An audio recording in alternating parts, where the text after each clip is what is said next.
What's going on, everybody? Welcome to Buckles Locker with your host, Isaiah. Coming to you again. Subscribe, like, comment, share on all the videos. Don't forget to hit the notification bell icon to notify all new videos that's posted on this channel.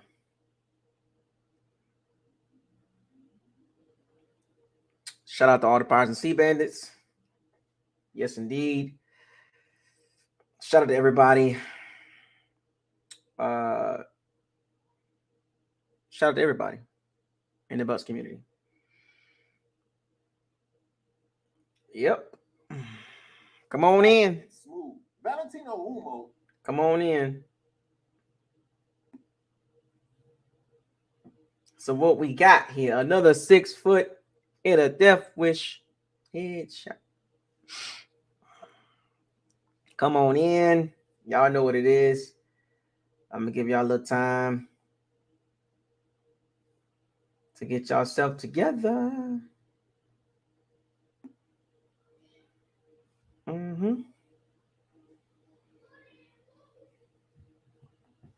know. It's crazy, right?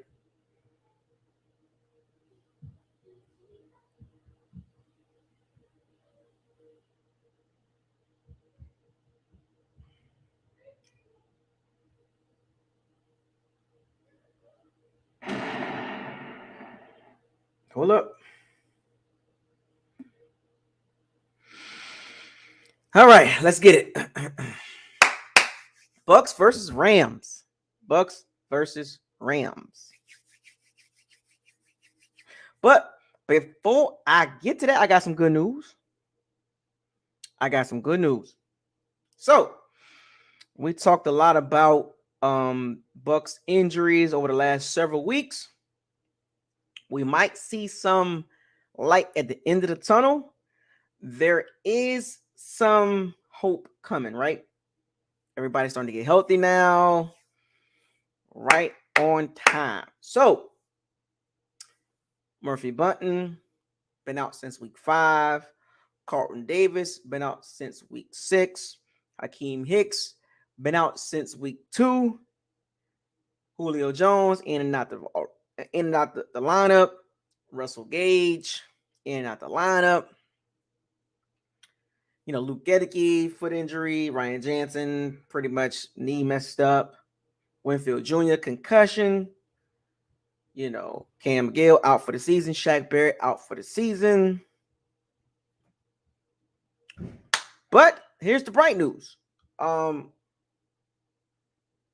Hicks, Carlton Davis, and Murphy. Well, Hakeem Hicks and Carlton Davis returned to practice today.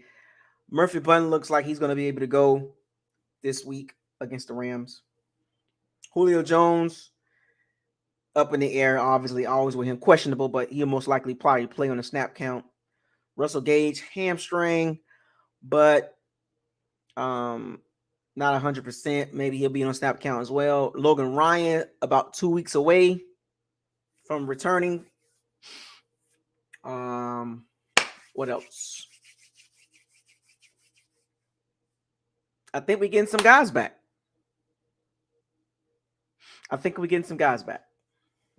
The Rams are coming to town.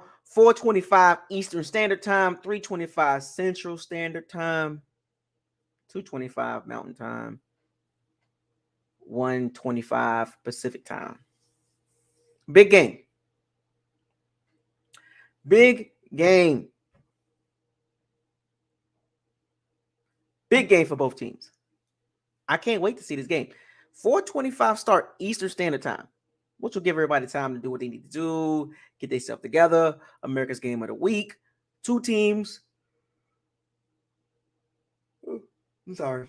2 teams that are struggling. 2 teams that look totally different. 2 teams that are going the opposite end of the spectrum. Both teams were picked to win their division. And as of right now, they don't look like it. But I want to type in something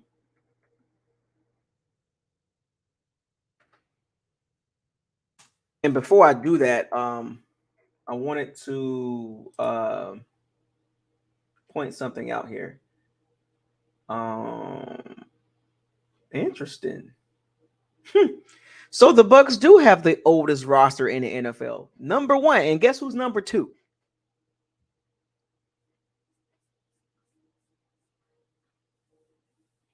Guess who has this? I'm sorry, I had to switch topics real quick. I want to talk about this real quick. Guess who have or has the second oldest roster in the NFL?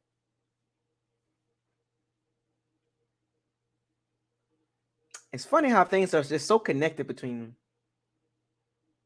Funny, real funny. By 11 days.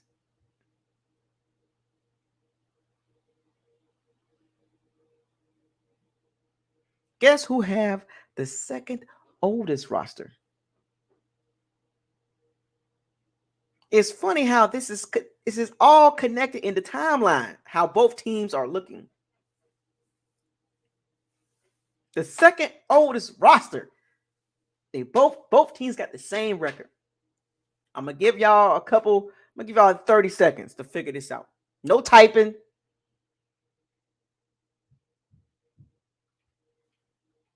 15. You got 20 seconds. Yep. The two oldest rosters in the NFL. Number 2.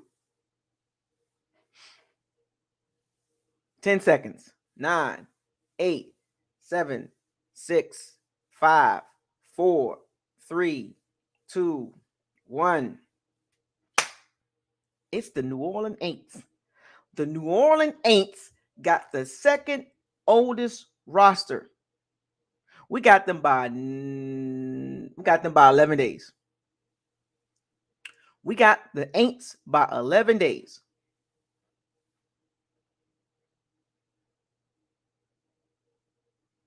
It's funny. It's funny how connected these two teams are as far as their roster setup.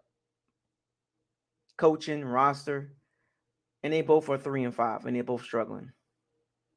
The Rams have the 27th oldest roster.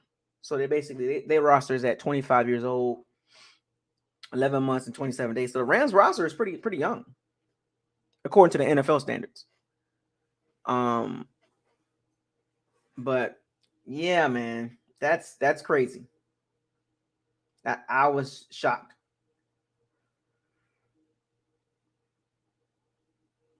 Very shocked. Why am I yawning? Very shocked. The Bucs and Saints have the oldest rosters in the NFL. There you go. We're gonna need a roster turnover in a little bit, folks. We're gonna need a roster turnover, folks. We don't want to be at that number. We don't want to have the oldest roster in the NFL. I'm sorry, folks. That's not good for long term, folks. I don't care who you got on your team. You don't want to have the oldest roster because guess why? Because you might get away with one season, maybe two. But there's no way heck you're going to get away with 3 straight years of having one of the oldest rosters. And the Bucs have been up there for 3 straight seasons. And they got away with one season. The last season, they almost got it, but almost don't count. And then this season, the age, the injuries, the playmaking ability, it just, you don't want to be there. You don't want to be there. And that's unfortunate too. So basically, the Bucs need to look at everybody that's over 30. Production-wise and future-wise. That's including Levante David. Everybody over 30. They need to review them thoroughly. And if you can replace them with a younger piece, you need to do so. Because I'm going to tell you right now, I don't see a path having the oldest roster next year is going to get the Bucs Super Bowl. Let's play hypothetical. Let's play what if. What if Brady come back next year? Are we going to bring a whole bunch of old guys in again next year too? I think next year it'll get if the Bucs keep this roster next year, it'll get worse. You think this is bad? Can't do it. Gotta have a mini roster turnover. Just a like a little turnover. And stop picking up these old has-been, washed up veterans.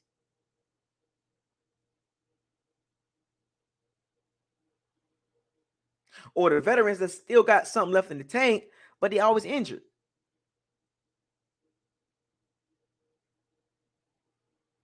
Gotta get younger, quicker, faster, and explosive. Because as you can see, this season, Bucs look old and slow, no explosiveness at running back. They need to look at that too. Add another running back to Rachaad White, because that's the future. Leonard Fournette, they got to figure out something with him. I don't know, maybe trade him or something. At 27 years old, be a 28 next year. Nah, fam. Running backs start going downhill around that late 20s. Need a fresh running back. 22, 23-year-old.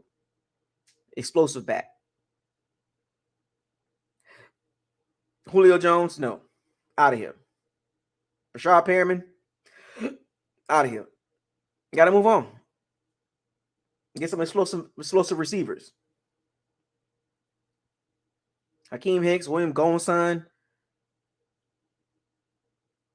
Carl Nassib, Nacho. Need more explosive D linemen. Young, explosive D linemen. I don't want to see the Bucs ranked number 1 next year as far as roster. Lavonte David, you got to get a linebacker. Young, explosive linebacker. Secondary's fine. Logan Ryan, look, he's still good, but got to move on. Got to get younger. Anyway, let's get back to, matter of fact, also I want to dive into the fire the cannons. Hashtag FTC, right? If those of you that don't know what fire the cannons is, it's kind of a branch off of walking the plank. And if you don't know what walking the plank is, it's basically when we identify players that don't play well, boneheaded plays, boneheaded decisions, not doing their job, whatever the case may be. If it's a negative impact, a negative impact on the team, and one of the reasons why the team lose, they go on the plank and they take a dive into the water. So this time we've upgraded that. We're just going to put those guys in a cannon and fire them off.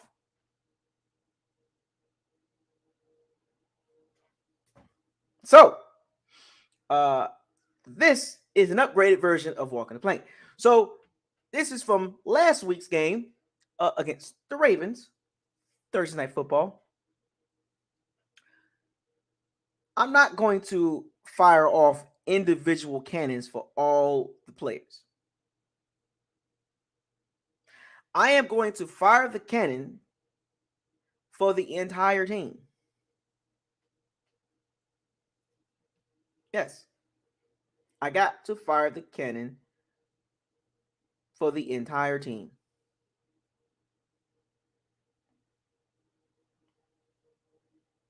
The whole team got lined up.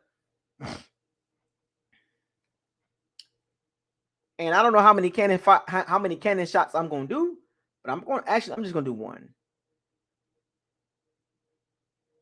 Just one. That's all we need.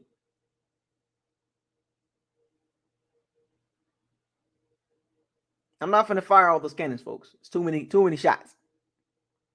Too many.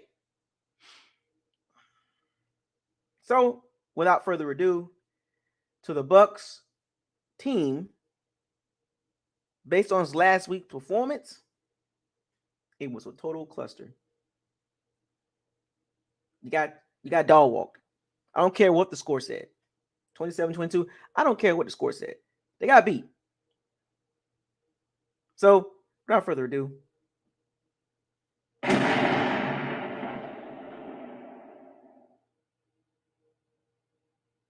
know what? Yeah.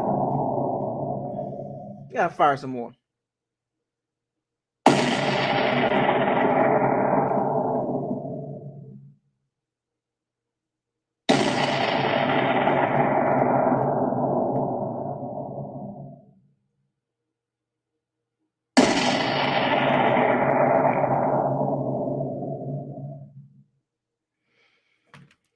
Yep.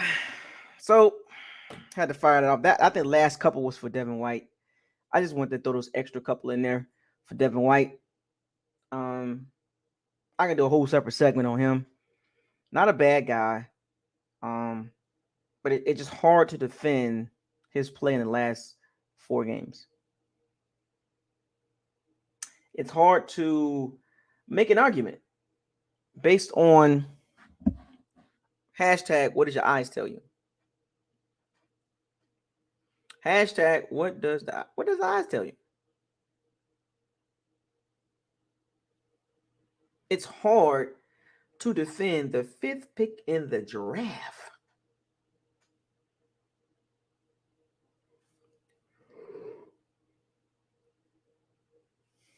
The 5th pick in the draft, 2019. Picked him over a pass rusher. And what do the Bucs need? Pass rushers. Everything comes in a full circle.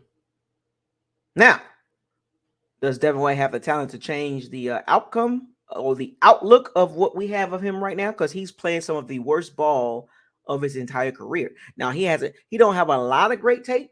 He has a lot of good tape. And he has a lot of awful tape. He has some great moments. The playoff run in 2020 that kind of put him on the map, and everybody looked at that and said, that's the Devin White that's going to elevate and take it to the next level. Game-changing linebacker, Shaquille Leonard, Fred Warner, Bobby Wagner type, Luke Kuechly type, Roquan Smith type, Patrick Willis type, Thomas Davis type, Eric Kendricks type, at that level. Take it to the next level. DeMario Davis, take it to the next level. That's what we were hoping off that playoff run. But unfortunately, he has a lot of bad tape. Now, that can be all erased if he comes out and perform against the Rams.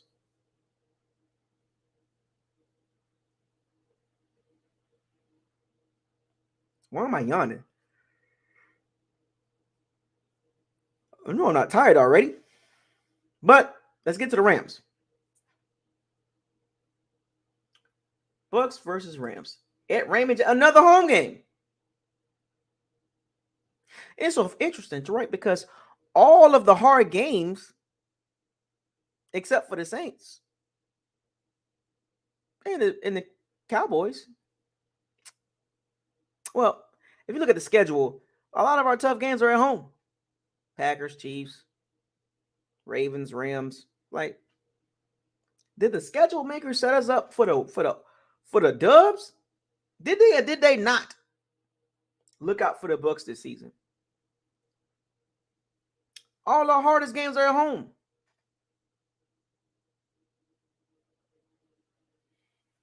Schedule makers, man, they've been looking out for the Bucs the last couple of years. Y'all don't think having Brady on the team benefited the Bucs? I tell y'all.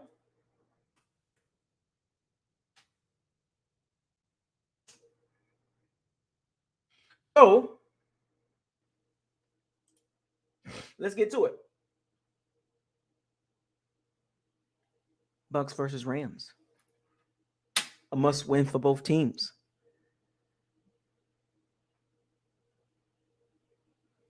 Two teams, the last two Super Bowl champions, look like booty juice. Now think about that for a second. Stupid. The last two teams that have won Super Bowl look like booty juice. Dumpster juice. Bucs can't get out their own way. The Rams, I don't know what they're doing. This game is almost like a toss-up. Now, I'll get to my prediction at the end of the video, but man, this game gonna get ugly early. I'm gonna say it right now. Both teams gonna start out good, but I got a feeling, in my opinion, it's going to get ugly. Almost like hard to watch. Both teams got major flaws.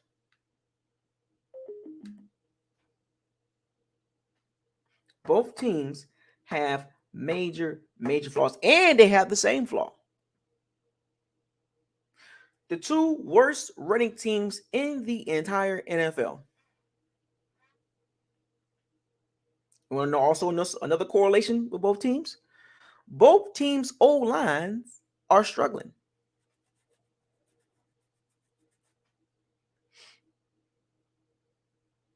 Also, another correlation: the receiving core for both teams. Underwhelming for the most part, right? Also, another correlation: both teams are injured or were injured, still injured. Both quarterbacks have not performed to their levels of where they need to be. Yes, I get it. Brady is top 10 in yards. But you have to dig deeper than just yards. You have to dig deeper than just yards. You got to look at the Chiefs game. Garbage yards. Panthers game. Garbage yards. Steelers game. Garbage yards. Ravens game. Garbage yards. And what's so crazy with the Bucs passing game, Brady passing attempts is on pace damn near his last year's attempts. So the Bucs got this man throwing the ball. If the pace keeps up, he's going to throw the ball for more than 720 attempts. That's what you want your 45-year-old quarterback to do? Throw the ball over 700 times, 720 something times, 740 times? Why? What can protect our passing game? The problem is the Bucs can't do that. They can pass the ball. That's great. We already know that. Between the 20s, they can pass the ball. We know that. They can move the ball up and down the field. The problem is they're inconsistent. As good as Mike Evans is, Chris Godwin's still trying to get there. Julio, injury prone. Russell Gage, disappointment. Kyle Rudolph, disappointment. Cameron Brate, injured. Cade Otton is a rookie. Cole Keft, a rookie. Fournette, tiptoeing. The Bucs still can throw the ball. Let's not forget that. But in order to protect your quarterback and to have the offense look like a professional offense versus a 707 offense, you got to be able to run the ball with authority. Now, I don't know what the Bucs going to do this game because it's been 10. By the time the game starts, it's going to be 10 days. But you got to have some sort of a resemblance of a balanced attack.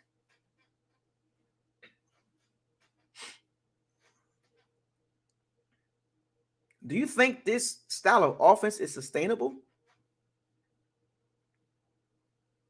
Now, granted, if we had a Josh Allen at quarterback, yes. A Patrick Mahomes at quarterback, yes.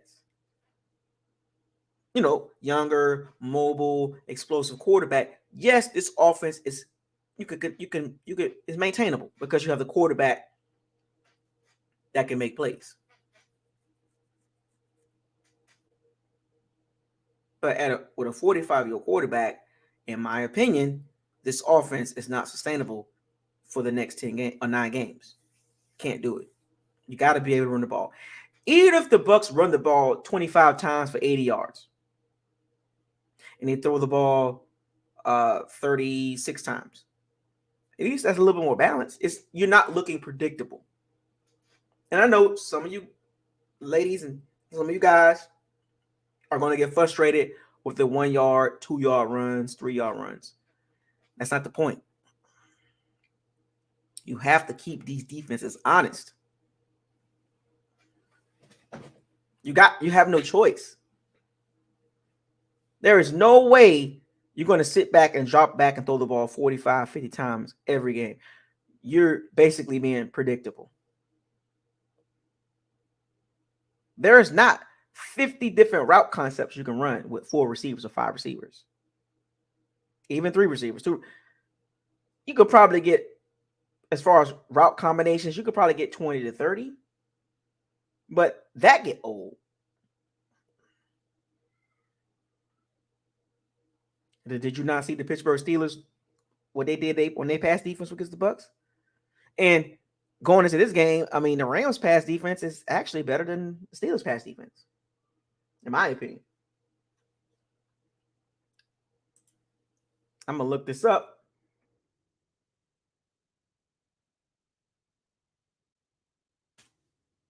I want to see.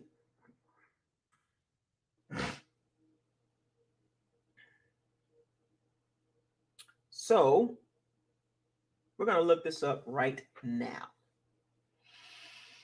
Whee!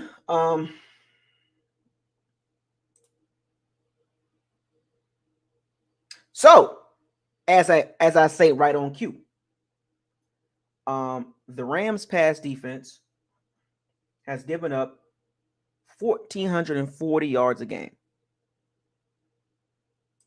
Matter of fact,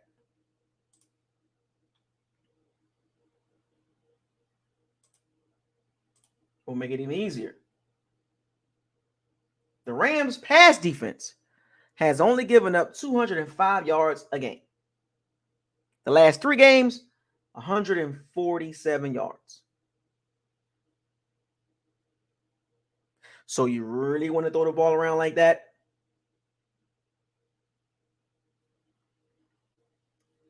Rams pass defense is not bad at all.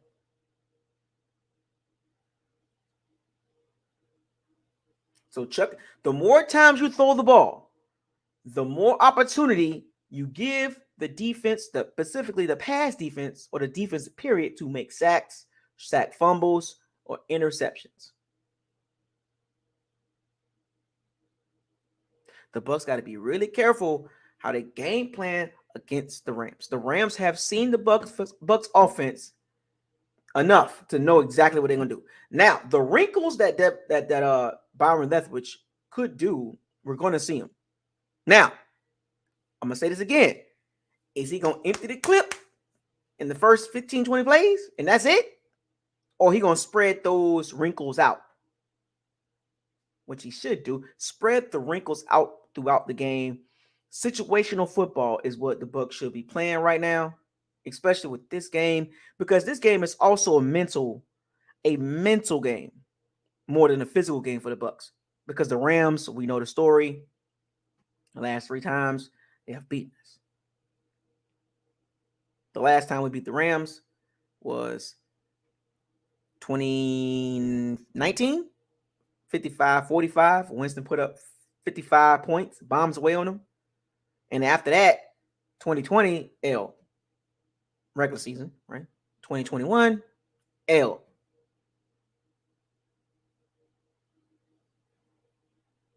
And then, playoffs, L.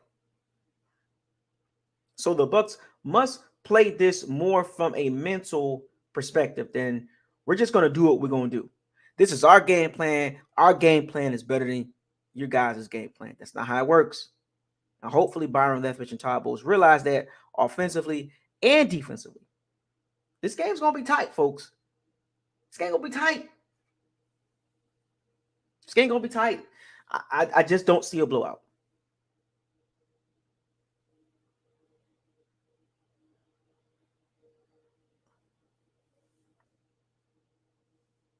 I just don't see a blowout. It's going to be tight. Based on how the Bucs have played and how the Rams play, these teams are just going to be nickeling and diming and scratching and clawing and fighting. And don't be surprised, there'll be a couple of scuffles out there too.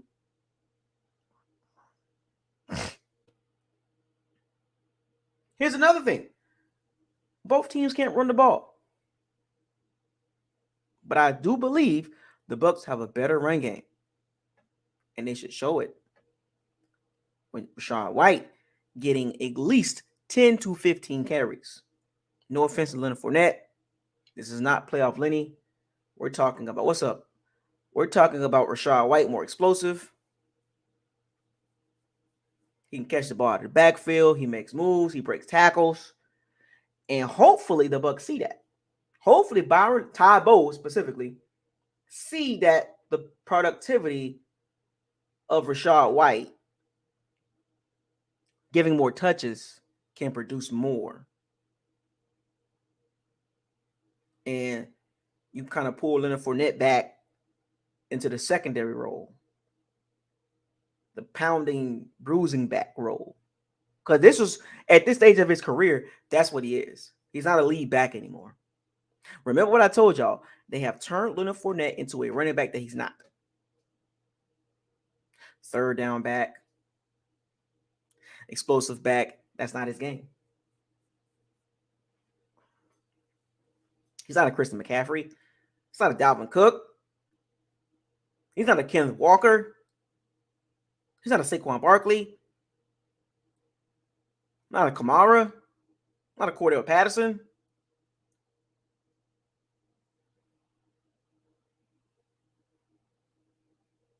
Not a Nick Chubb. Not a Kareem Hunt. He's not a Pacheco. Not a Jonathan Taylor.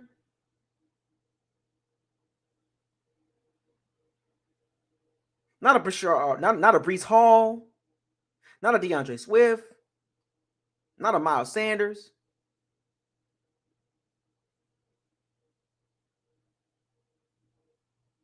Not a Tony Pollard.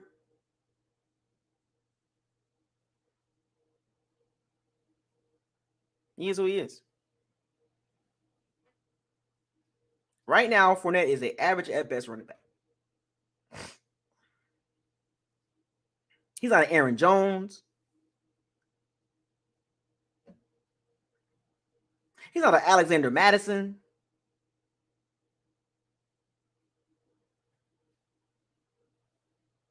Guys, I just named 20 running backs. He's not better than. He's not better than Javonte Williams, Damian Pierce.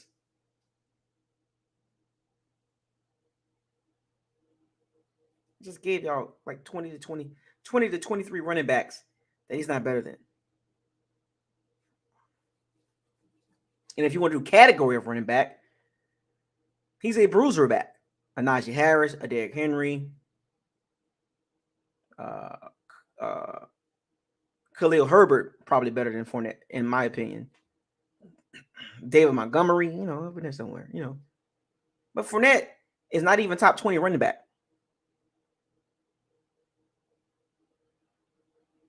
He's not better than Gus Edwards. I'll take Gus Edwards 10 times out of 10 over Leonard Fournette right now. The Gus bus.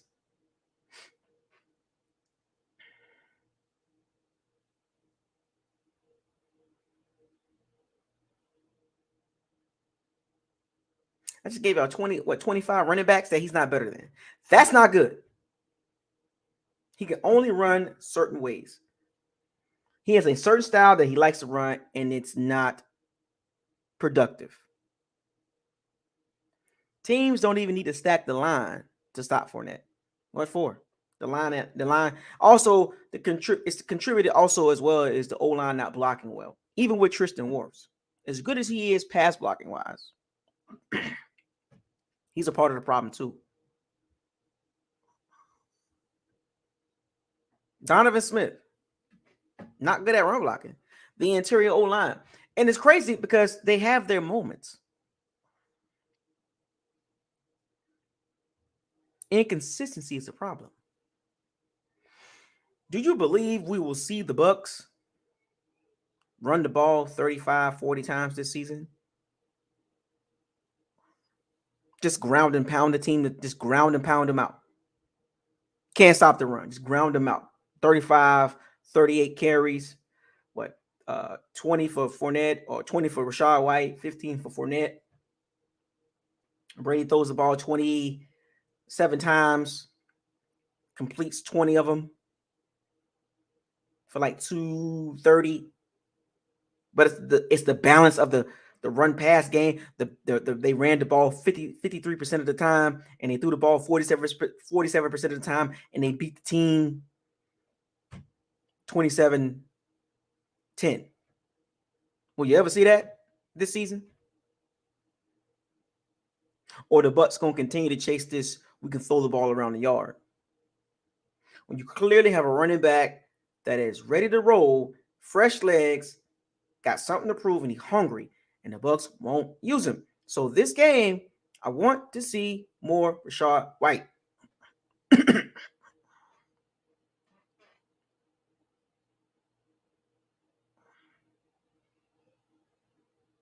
More Rachaad White, because if you look at the situation, the Bucs running game has fallen into that. If you go back some years, outside of after Doug Martin's 1,433 yards in 2016, go back and look at the 2017, 2018, 2019, 2020 was pretty decent, right? 2 running backs. 2021 running game wasn't really there. And now we got this season. So overall, the Bucs running game has been suspect for over 10 years on average. If you average the last 10 years up, of the Bucs running game. Probably not even over 20. Probably ranked below 20. Nobody talked about that. Because for one, in several of those years, we wasn't a hot team. We wasn't a team topic. But what did I tell y'all? When Brady got here, everything the Bucs didn't do well will get highlighted and have more of a microscope on it. Draft picks, player on the field play, execution, everything that you're seeing right now is being highlighted because of one guy.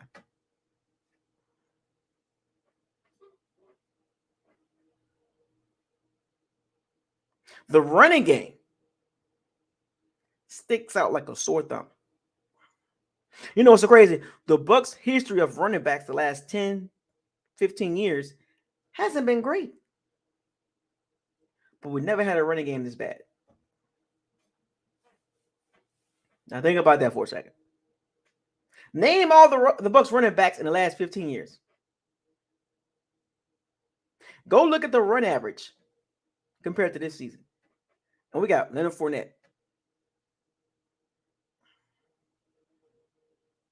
The running game has never. We had Bobby Rainey running the rock. Jacquizz Rodgers, bowling ball, running the rock. Uma Wale, Peyton Barber, Ronald Jones, a PED, pre-PED Doug Martin, and a post-PED Doug Martin. LeGarrette Blount.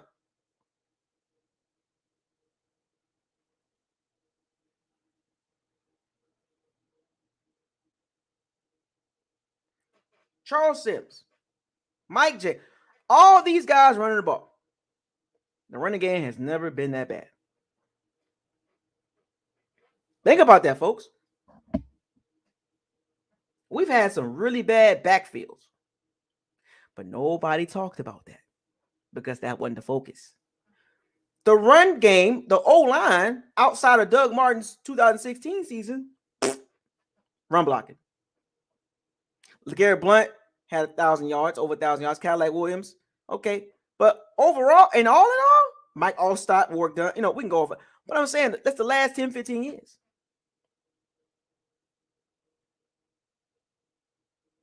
Ernest Graham, we had him running the ball. And the running game has never been this bad. And you got Tom Brady at quarterback. Tom Brady has never had a running game this awful.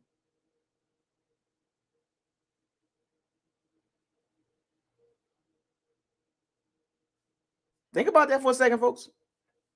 We've had some bad backfields. The Bucs always been pass heavy. Outside of Doug Martin, LeGarrette Blount, and Cadillac Williams, for the most part, the Bucs always been pass heavy.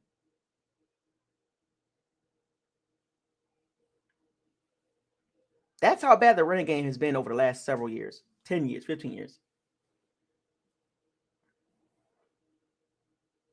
Nobody talked about it, though, except me. For the most part, right? I didn't tap dance around the Bucs running game. When I started this channel, I've always been bashing the Bucs running game. I've always not say bashing, but I've always been highlighting the Bucs running game, how bad it's been. But that was not the focus. But now that we got Tom Brady at quarterback, it's a problem. So why all of a sudden it's a problem now? It was a problem in 2020. It was a problem in 2021. Why all of a sudden now it's, oh, the Bucs running game is the worst. And what's so crazy, that was with Ryan Jensen and Ali Marpet and Alex Kappa in the last couple years. But see, what did I tell y'all? Winning covers up the flaws. And when you're not winning, everything gets highlighted and exposed. It was already there. Who would ever thought that Tom Brady would be orchestrating an offense with the worst running game in NFL?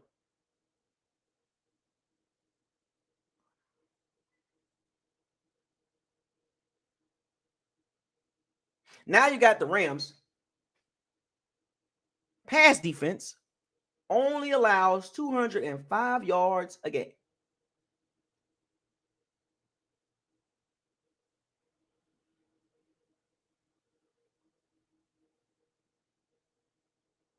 But so funny, the Rams pass defense, they give up a lot of yards away.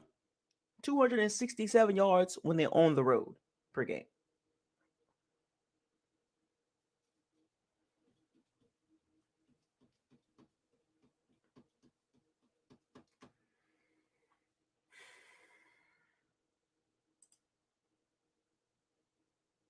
Ugly, folks. Ugly.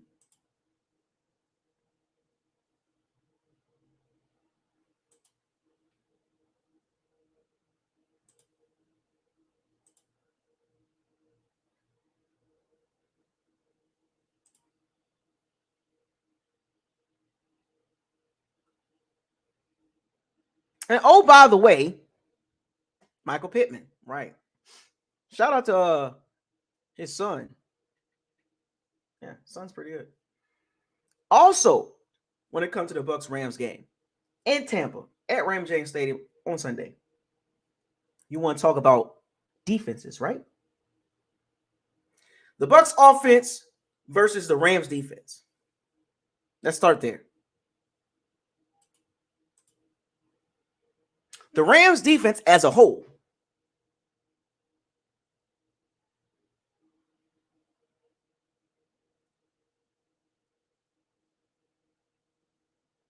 You know what's so crazy? As I look at the total defenses this year, there's so many bad defenses in the NFL right now.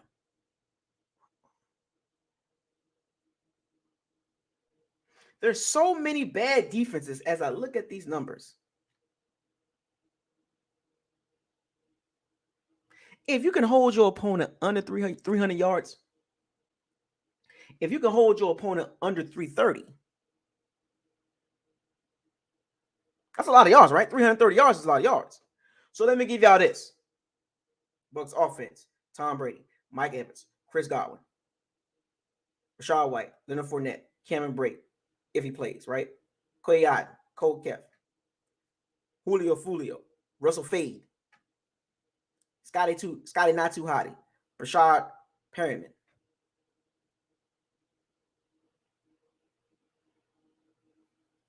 That offense.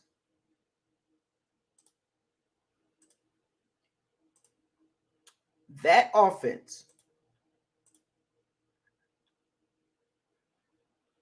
averages 332 yards a game with Byron Leftwich as the offensive coordinator. And remember, they always talk about all the weapons that Brady got, but they only averaging 332 yards a game. Who would ever thought that? The Bucs offense, total yards per game, ranks 21st in the NFL. Have you ever seen a Tom Brady offense rank that low? Even in New England. Have you ever seen that? Maybe in his early career, maybe in his early years. But I haven't seen Tom Brady offense ranked, a Tom Brady led offense ranked 21st.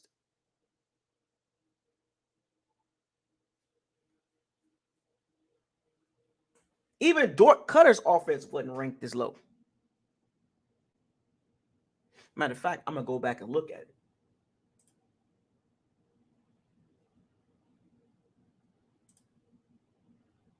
Nope. 2017. 2018. Nope. 2016. Nope. Let's see. Let's go back and look at Lovie Smith's year, right? Nope. His first year with the Bucs, it was ranked 30th. In 2014, the Bucs offense, Lovie Smith as the head coach, was ranked 30th. Remember who the quarterback in 2014 was, right? Remember the quarterback, right? So you had to go all the way back to 2014. It's when the last time you seen the Bucs offense look this bad. And look who was at quarterback. Look who was the running back in 2014. Look who was the OC. First year with the Bucs, right? After that, the Bucs offense on up and up.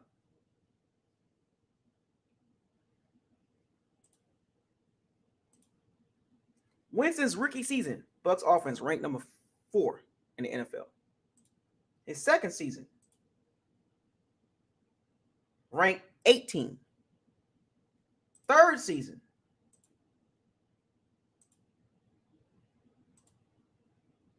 ranked 7. This fourth season, 2018, ranked number 2. 2019, ranked number 3. Brady's first season, ranked 9th. Brady's second season, ranked 3rd.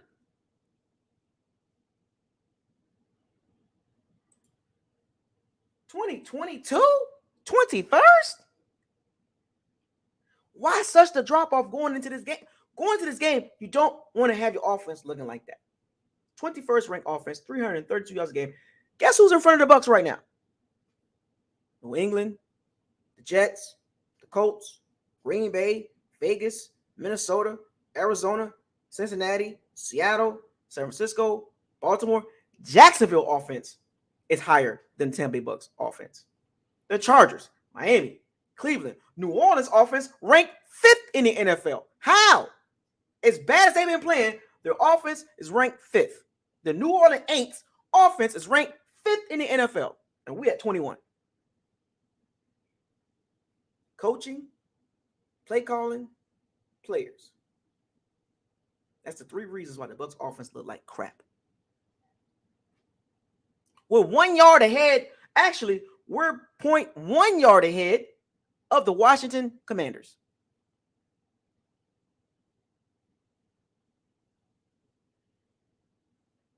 That's how bad the Bucs offense is. Never seen it.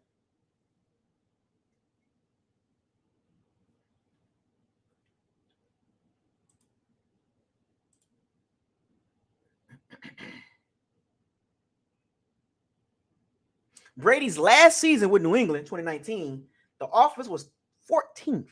His last season with the New England Patriots, the offense was ranked 14th.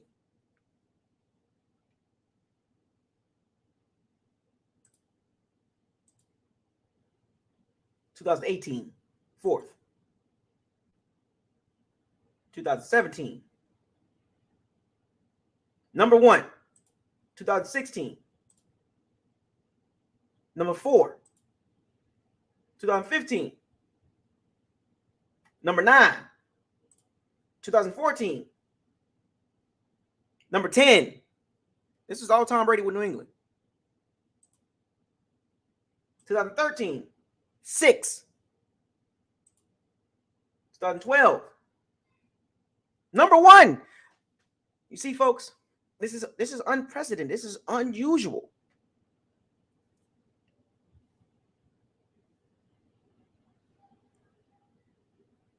Players, coaches, play design. That is the reasons why the Bucs offense stink. All the weapons they got stinks.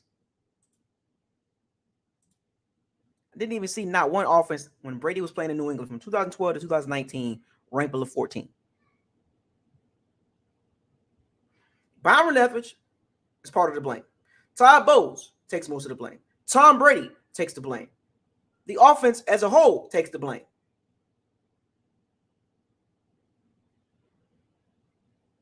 There's everybody taking some blame with the reason why the Bucs offense stinks.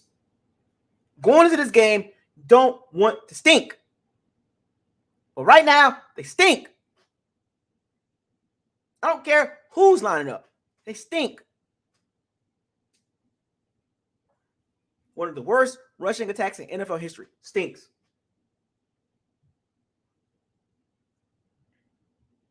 The Rams defense, led by Aaron Donald, Jalen Ramsey, Leonard Floyd. The Rams defense is ranked number 5. I'm going to repeat. The Rams defense is ranked number 5.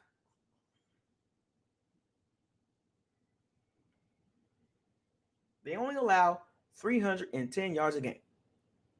The last 3 games, 270. So the Rams defense has turned the corner.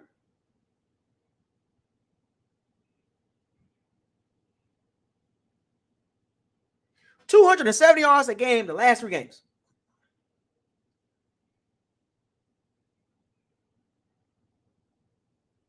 We're talking about the Bucs offense versus the Rams defense.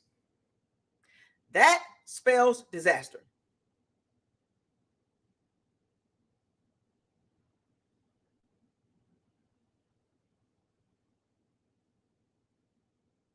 But there's some bright side to that.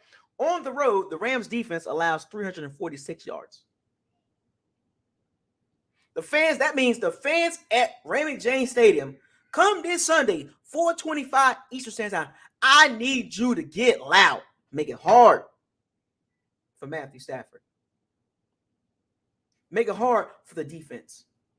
The Rams defense. Well, can't really scream because the Bucs got them here, but you get what I'm saying. Represent. I don't want to see a bunch of Rams jerseys up in the Raymond James Stadium. But let's get back to the cooking, right? I'm cooking right now. So we got the Rams defense. So we know about their stars, right? But it's not about their stars.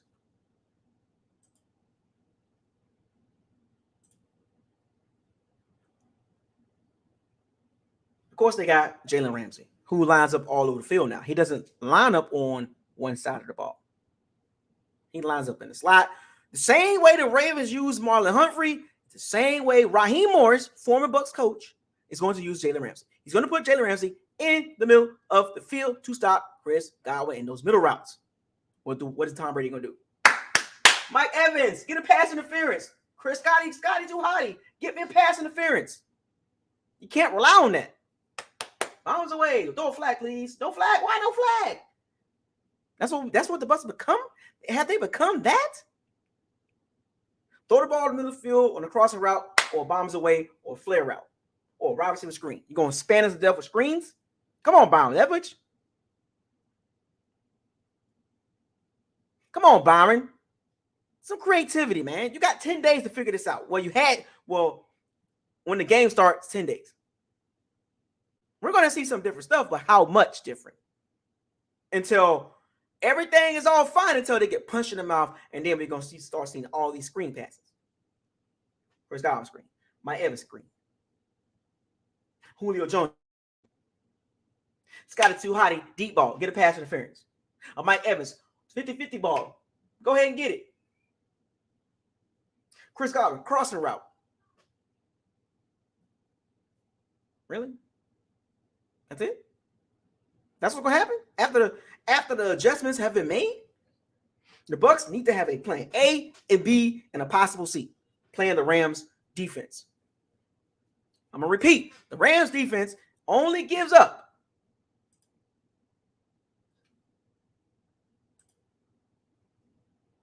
310 yards a game.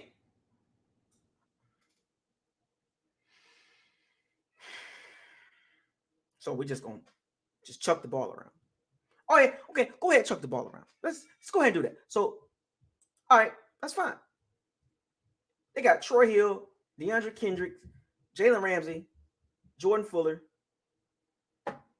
Taylor Rapp. I like him from Washington, the safety. David Long. So they got some solid players. But let's get to the D-line. The Rams D-line versus the Bucs O-line. We already know. Aaron Donald, if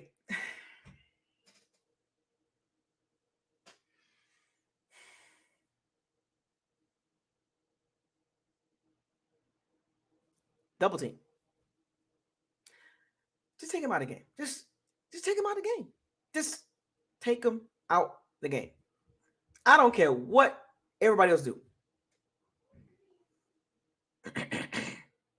I don't care if they blitz Ramsey all the time. I don't care. Just double team Aaron Donald. Just double team. I don't care I don't care.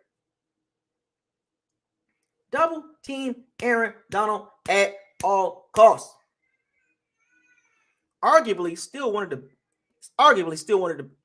the best player in the game, but it's top 5 player in the game. The dude lines up all over the line.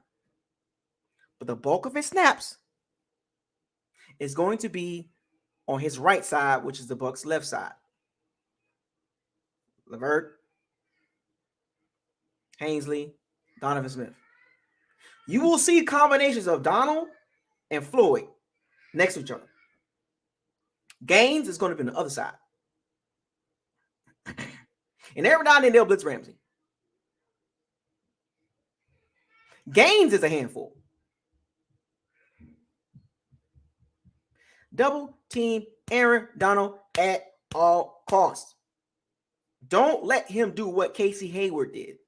I mean, not Casey Hayward.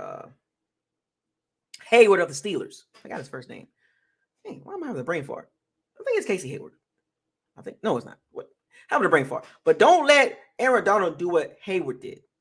I know Nick Levert, he's been playing, solid ball. But Aaron Donald is a different animal. Yo, Cam. I said Casey. Cam Hayward. I'm sorry, folks. Brain fart. I'm thinking of the cornerback, Casey Hayward. Cam Hayward. Don't let Aaron Donald have a Cam Hayward type game. The left side of the Bucs offensive line, from Hainsley left side, his left, Nick Levert and Donovan Smith. Step up. Double team. And then, fam, Donovan Smith, look, you've been playing solid, but you can't give up untimely plays like false starts, a Leonard Floyd sack, and it's almost like a foregone conclusion that Donovan Smith is going to give up a sack this game. Leonard Floyd is starting to turn the corner a little bit. I saw him last week against the 49ers. He was playing pretty decent. And he plays pretty well against Donovan Smith. We saw this the last three games against the Rams. He struggles. Now, he'll play solid against Leonard Floyd for the most part, but then every now and then in key situations, Leonard Floyd just beats him. Whether it's a hurried up pass, a pressure, a hit, quarterback sack, something. Donovan Smith is going to give up something against Leonard Floyd. And that's unfortunate. And I don't want to say that, but it's just in his nature against those type of pass rushers. Robert Quinn, Leonard Floyd, Micah Parsons. He just gives it up. Not just him.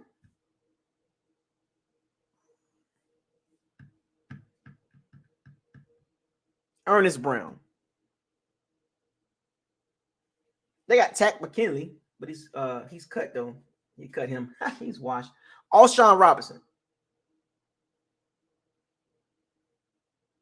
I mean, they got some solid. They got a solid D line. I ain't even gonna hold y'all.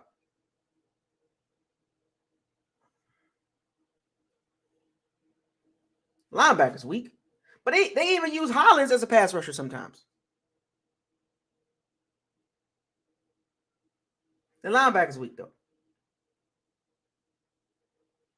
Well, I'm sorry, Bobby Wagner's there. Can't forget about him, the captain of the defense, basically. Ernest Jones, he can rush the passer a little bit.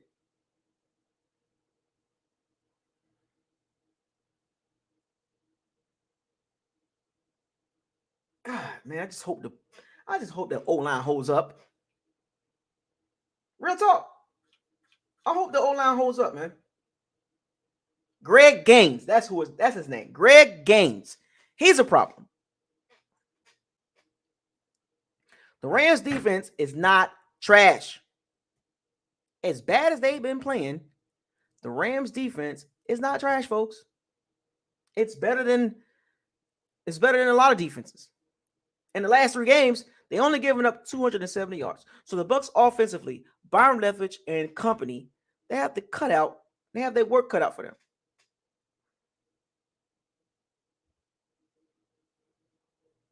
And yes, we are favored in this game. We are favored. So now the Rams defense is mostly healthy, right? I'm going to give you an update on Cooper Kupp ankle injury, but he's gonna play. He'll be fine. He's gonna play. He's gonna tough that out. That's just Cooper Kupp. Cooper Kupp. But we'll get to that in a second. We're talking about the Bucs. Bucs offense versus Rams defense. The Bucs got to run the ball. They gotta run the ball. Look, 17 carries for 50 yards, 20 carries for 70 yards. You just gotta be honest, man. You just can't drop back and just fling the ball around. And the Bucs will have some 3 and outs. We already know this.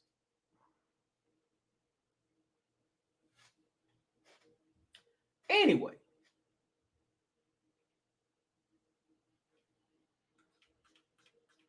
It's gonna be tough. Oh boy, it's gonna be tough. And the Bucs' strength is throwing the ball, and the Rams don't. The Rams ain't giving you a lot of. They just ain't giving it up like that.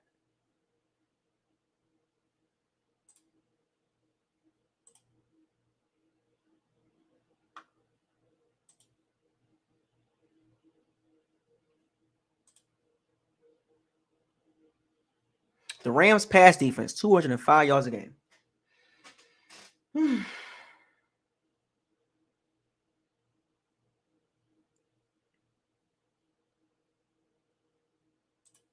Let's look at the Rams rush defense.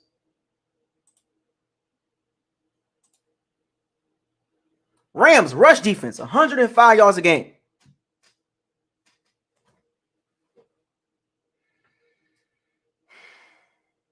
The last 3 games, the Rams rush defense has given up 122 yards a game. The rushing for the Bucs should be available for this game. They should be able to run the ball this game.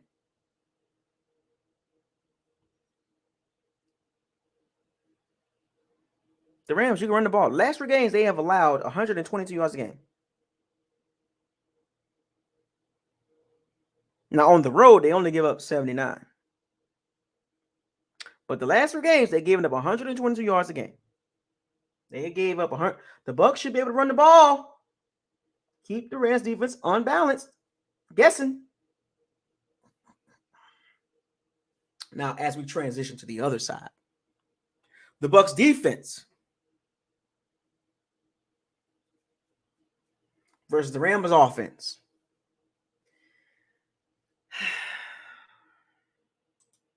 All right.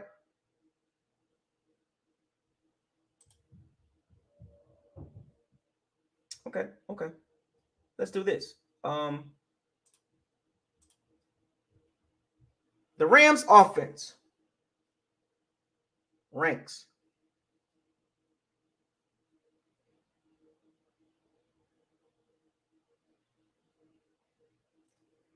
the Rams offense is worse than the Bucs offense. The Rams can't run the ball. The Rams offense ranks 30th in the NFL at 297 yards a game. They're not even getting 300 yards a game.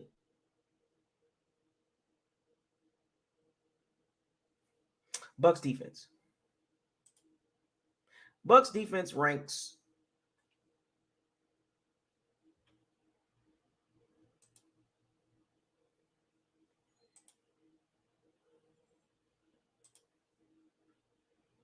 the Bucs defense ranks number 11 in the NFL at 326 yards a game. Right behind the Saints. The Saints defense, total defense, ranks number 10. Remember what I told you yesterday? There are 3 teams in the NFL top 10 in points scored a game, total offense, yards per game, and total defense, yards per game. Bills, Eagles, Saints. Saints defense ranks 10. The Bucs defense ranks 11. The similarities between two teams are so close. I told y'all this. Similarities are very close. Both teams are literally almost the same. Saints have more balance offensively, but pretty much the same. Top to bottom. They're right there next to each other in a lot of categories. It's going to come down to the Bucs and the Saints in the NFC South. These next 9 games, who between both of those teams, who's going to have the better record? Who's going to play the more cleaner football?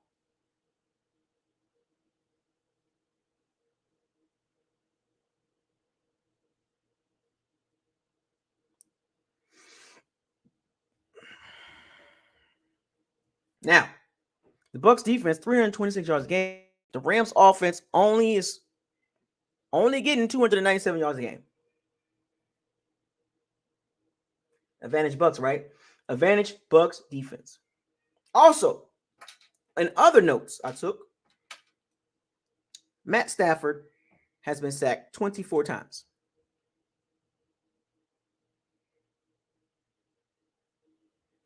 One of the most sacked quarterbacks in the NFL. Matthew Stafford has been sacked 24 times.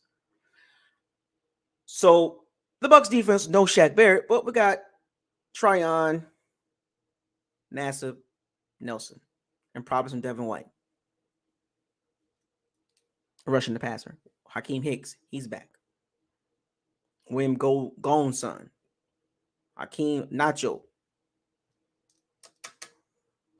Logan Hall. Can the Bucs generate Vita Vea? Can the Bucs generate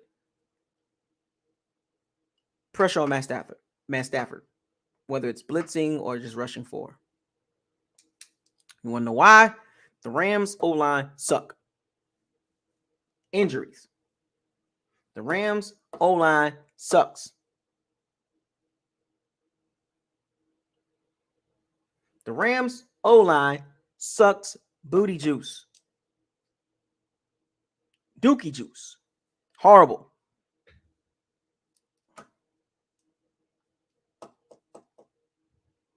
The Rams are only averaging 297 yards total offense. Stafford has been sacked 24 times, and he will throw the ball in harm's way. 8 interceptions. They have the second worst running game ahead of the Bucs, right? But also, there's a positive note with Matt Stafford. Despite those 8 interceptions, he completes 70% of his balls. But he's doing a lot of this.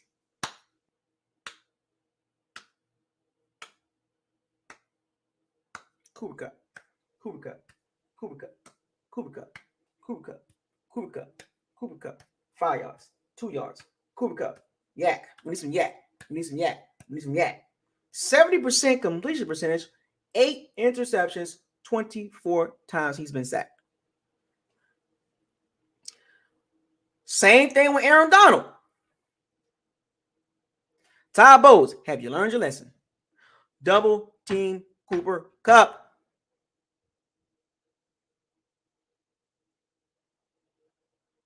Bracket coverage him at all costs. You say, Matthew Stafford, you're going to beat us with Van Jefferson. You're going to beat us with Allen Robinson, Tyler Higbee.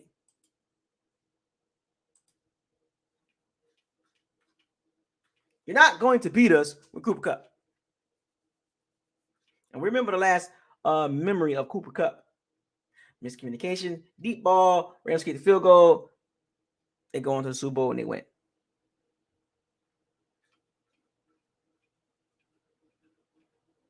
Can't let that happen again.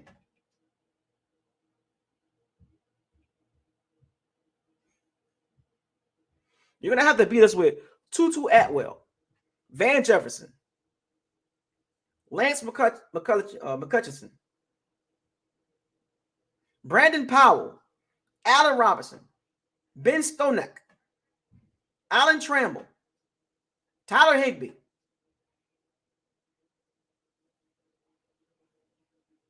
Beat us with those guys.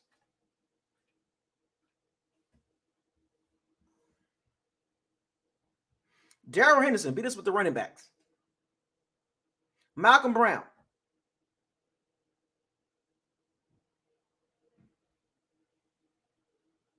But you will not beat us with Cooper Kupp. He's active.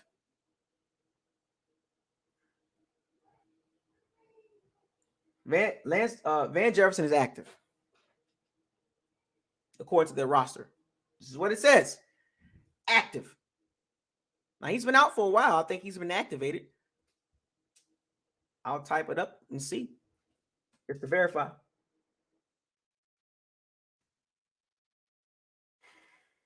Limited practice.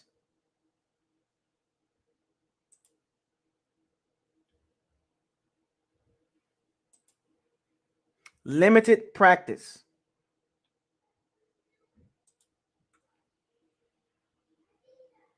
Limited practice. He returned from IR. Limited practice. They're going to be very careful with Van Jefferson. He played 55% of the snaps last week, but he was not targeted. So I'm sure he's going to play a little bit more this game. So Van Jefferson is back. That's Allen Robinson, Cooper Kupp, Van Jefferson, Tyler Higbee, and that Ben Stonek dude. So that's not a bad secondary. I mean, a bad receiving core. But the problem with the Rams, O-line. Yeah. Joe Noteboom, not playing. The guy that shut down Shaq Barrett last year or this past season.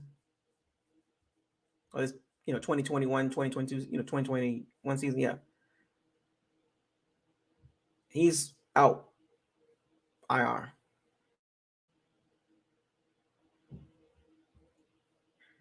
The O-line sucks.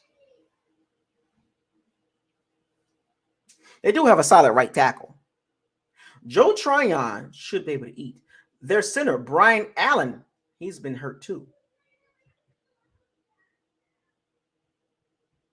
The Bucs D-line should have no excuse this game. Stafford has been sacked 24 times. I don't want to hear no excuses from the Bucs front five. 2 outside linebackers, 3 down linemen. That should be enough to generate pressure.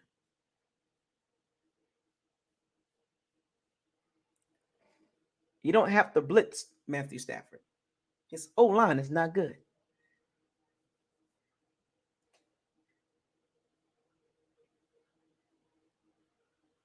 Their guards are booty juice.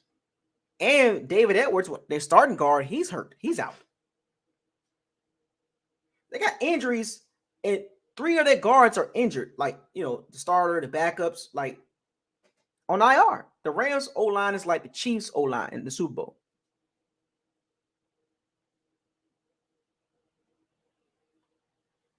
The Rams O-line is like the Chiefs O-line when the Bucs played them in the Super Bowl. Missing starters and backups.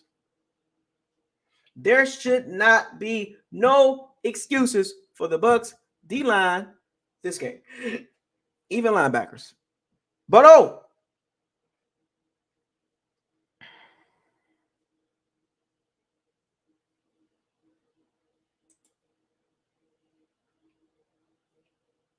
the Rams are not good, folks.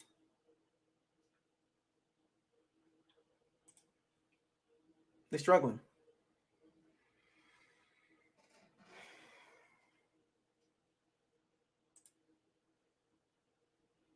Struggling.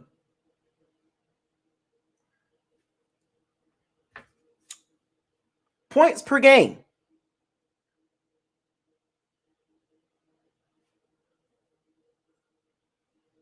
Hmm. 28.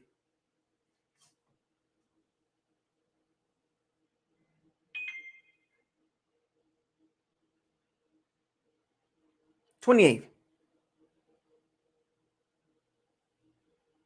16 points a game. Yards per game, 30th. Yards per play, 31st. Third downs, they're pretty good. 4th in the NFL on third downs. Cooper Kupp, 45% on third downs. They're 4th in the NFL on fourth down conversions at 71%. Red zone, they're 20th at 52%. So they're good on third downs. That's mostly because of Cooper Kupp. They convert on third downs. Don't sleep on that number 18 receiver they got, Ben Stonak, whatever his name is. He be getting open too, kind of like a poor man's, a great value version of Cooper Kupp. So Stafford be looking for number 18 too. And then Van Jefferson playing, so Allen Robinson might get a little more target. You know what I'm saying? Cooper Kupp hurt, but Stafford's still going to throw in the ball. He's still going to throw Cooper Kupp the ball. The Rams rushing offense, 31st in the NFL. Rushing yards per game. Rushing yards per carry, 31st. Rushes per game, 31st. Rushing yards a game, 31st. Passing. They pass the ball 65% of the time. They're a throwing team. They can, like I said, Stafford completes 70% of his balls. Passing yards per play, 25th. Passes a game, 37 attempts, 10th in the NFL. Passing yards a game, 15th. Remember, I told y'all Stafford has thrown 8 interceptions, and he's been sacked 24 times.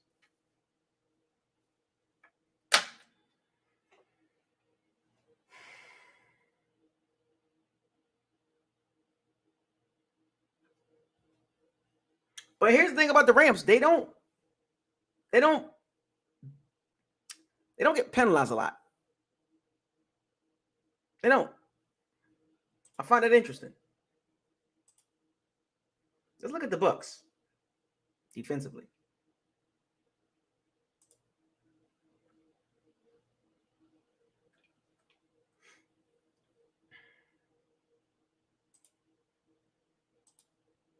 Well, actually, I want to go back to the Bucs. The 2 worst running teams in the NFL, they both in 31st and 32nd in a lot of categories. The Bucs throw the ball 68% of the time. I got to go back to the Bucs offense. They throw the ball 68% of the time.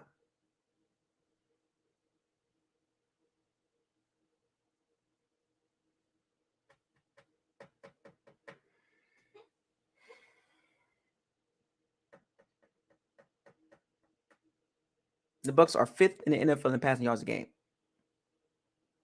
Passing offense. They attempt 42 passes a game, 2nd in the NFL. Keep throwing the ball, right? Passing yards per play. Per catch. 6.4 yards a catch. They throw the ball 68. So 32% of the time they're running the ball. So on third down, regardless of the yards, there's a high probability that the Bucs are going to throw the ball.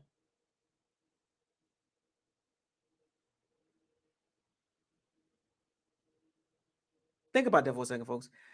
The Bucs are so predictable. They throw the ball basically 70%, 68% of the time if you round it up. 70 is a 70-30, folks. You see how unbalanced that is? That's why the Bucs offense look like crap. They too unbalanced.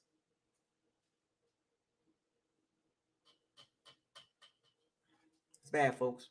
Pretty bad. That's pretty bad, folks. The Bucs are too unbalanced. And the Rams are too. They throw the ball 65% of the time. Two unbalanced teams that are playing really bad offense. But all these other teams can run the ball, except for the Rams and the Bucs. Yeah, this game is huge for both teams. Particularly for the Rams. If the Rams lose this game, I think they're done. In the NFC West. If the Bucs lose this game, if the Bucs can still win the South, because the South is not good. But folks, both teams are similarly built. They're built to throw the ball. Neither team can run the ball. And what's so crazy is Cam Akers is not a bad running back, but some situation going on behind the scenes with him, and they didn't even trade him. They didn't even trade Cam Akers. Interesting.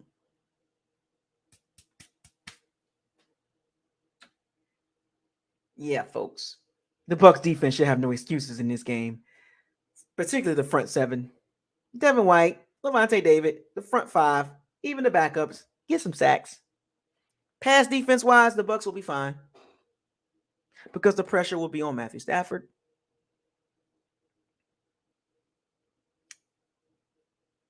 Secondary, everybody most likely going to be playing except for Logan Ryan. It's great. So now we're missing one more piece in that secondary. And the Bucs secondary is doing pretty well.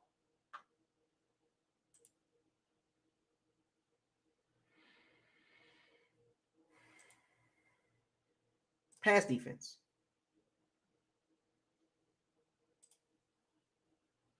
The Bucs pass defense is ranked 6th in the NFL. 194 yards a game. 6th in the NFL in passing. Now, who would have ever thought that we would see that? Nobody thought we would see that. But the Bucs pass defense is awesome.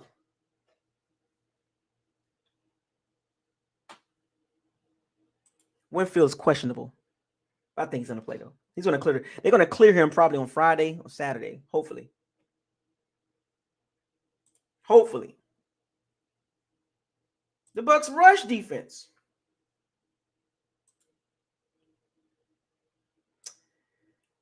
The Bucs rush defense ranks 24th in the NFL, giving up 132 yards a game.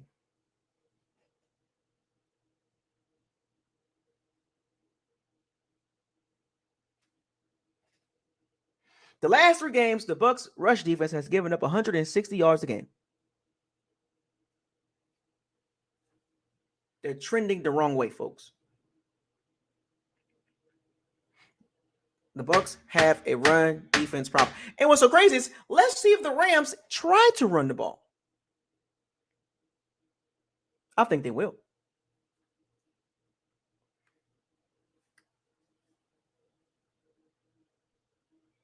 I cannot believe the Bucs run defense is ranked 24th at 132 yards a game. Who would have ever thought that? Hakeem Hicks most likely is going to be playing, so he's going to make a difference, right? He better make a difference. I'll be shocked if the Rams all of a sudden become this running team this game. You don't think Sean McVay is going to scheme up some runs?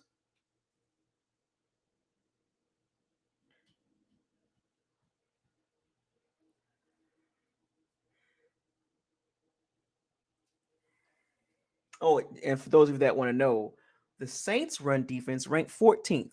Last 3 games, they have allowed 83 yards a game.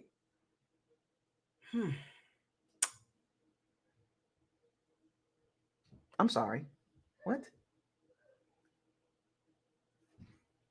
Why are the Saints trending this way and the Bucs run defense going this way? The Saints run defense going this way, the Bucs run defense going this way. Gotta keep pace, man. Keep pace. Keep pace. Run defense got to get better. And the Rams gonna try to run the ball. I can promise you that. First down. So, but all in all, as y'all gave y'all, now here's the bigger thing, right? Well, let's get to the special teams. Ryan Suckup having a good season, right? Matt Gay, he's doing his thing. Ex-Bucs kicker, Pro Bowler last year. All of a sudden, he got good. He wasn't good. He wasn't good with us. Punt return, Jalen Darden has done much better the last couple of games. Rams punt return,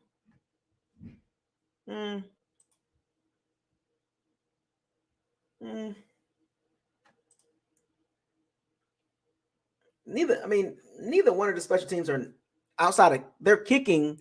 Their field goal kickers are good, right? Rams and Bucs, right? And the return games are like, okay, punt return, kick return, they're both like, okay. Not bad, not great.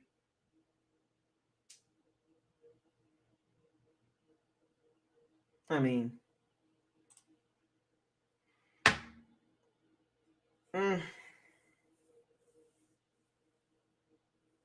yeah, both special teams are, outside of the kicking is okay. Mediocre.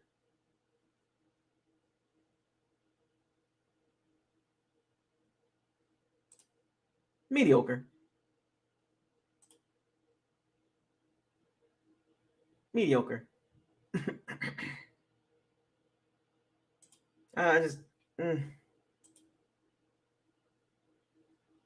I can't see anything out of the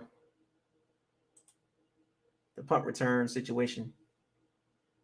But both kicking games are pretty decent, right? The Rams ranked number 8, the Bucs ranked number 3. So both kickers are doing pretty good.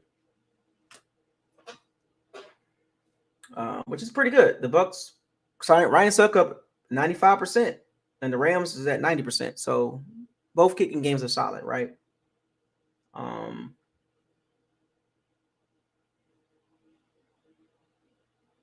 Yeah. So that's about it as far as the special teams. Not like I said. Okay. Punting.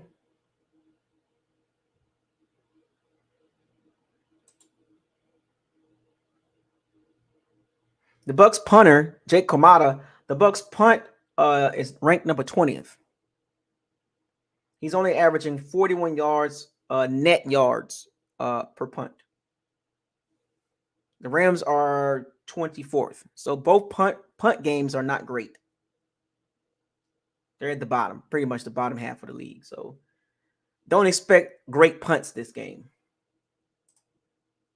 Now, Jake Komata will give us a couple of good punts here and there, but overall, it's only 41 yards a game. And his net punts a game, his net yards, at the bottom.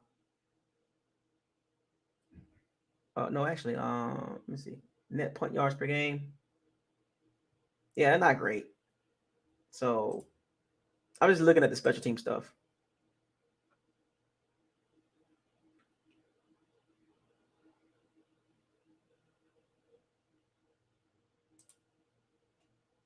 Yeah. I'm trying to find someone special teams maybe the Bucs might have an edge in.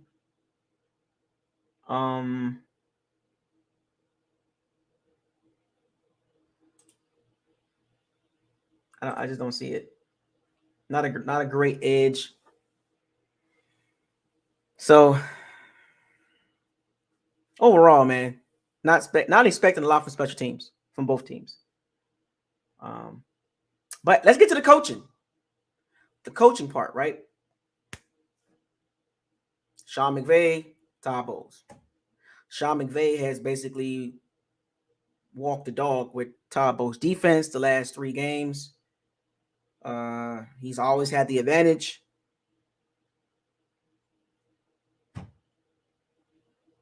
This game is going to come down to who can make the better coaching adjustments.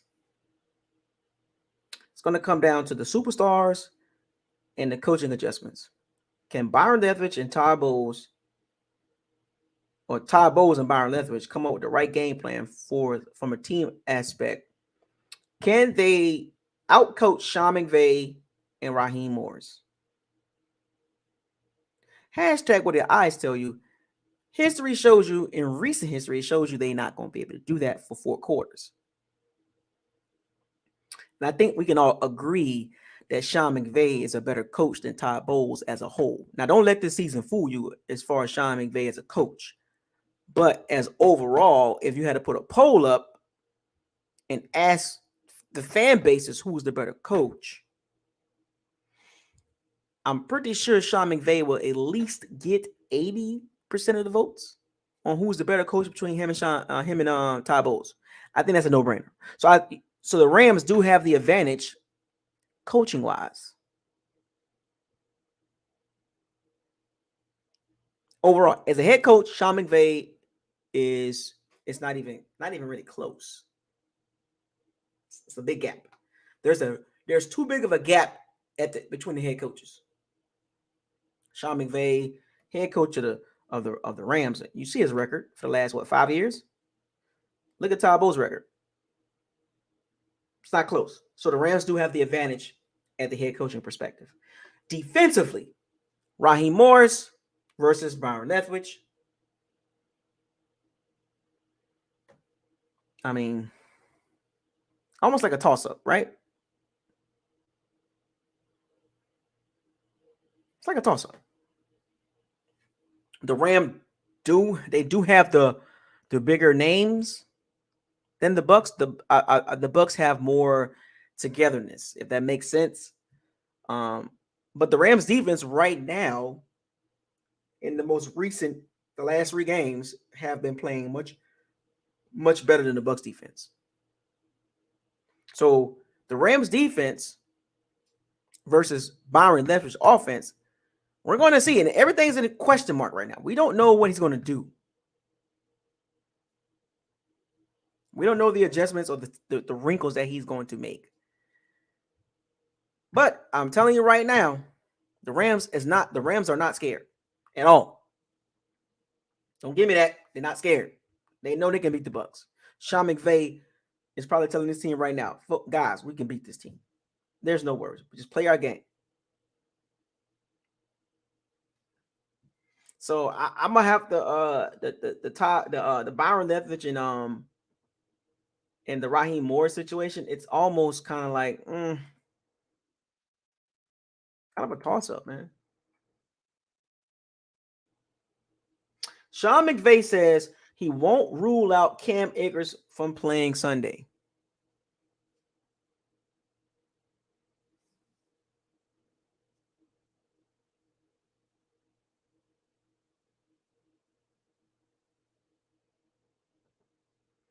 I'm going to repeat, folks.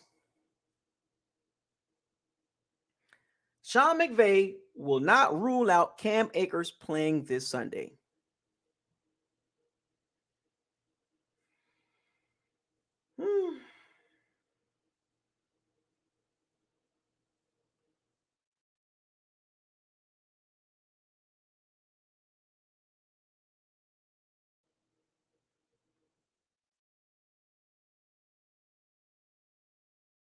Just saying. The Bucs gotta wake up.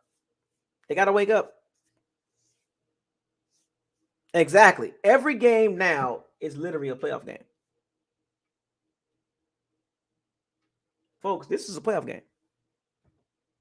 There's no way around it. This is a playoff game.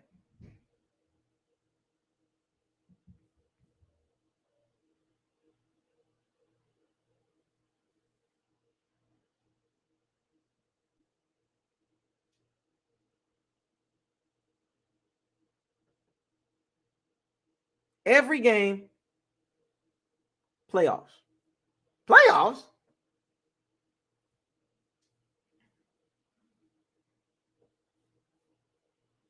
told you about Cam Akers. He's still on the team. He's still on the roster. He can probably play.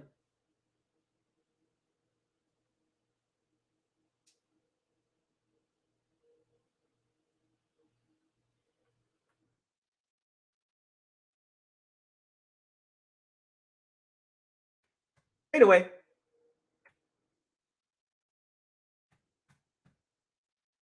there you have it, folks. I'm not going to stay too long in the locker room. Folks, I'm going to open the locker room for a little bit. Probably I'm going to be probably for like 30 minutes. This is not going to be a long conversation with the Rams. So if you come in the locker room, make your points. You know what I'm saying? I'll let you stay in the locker room, but probably at 7:30, 7:35-ish, I'm going to shut it down because I got stuff to do. So let's get to it. Let's hear some of these comments on this Rams game. And folks, don't be so long-winded. Try not to be long-winded, okay? Because I'm not really going to be on here for hours. Not this time. I got stuff to do. There's a link.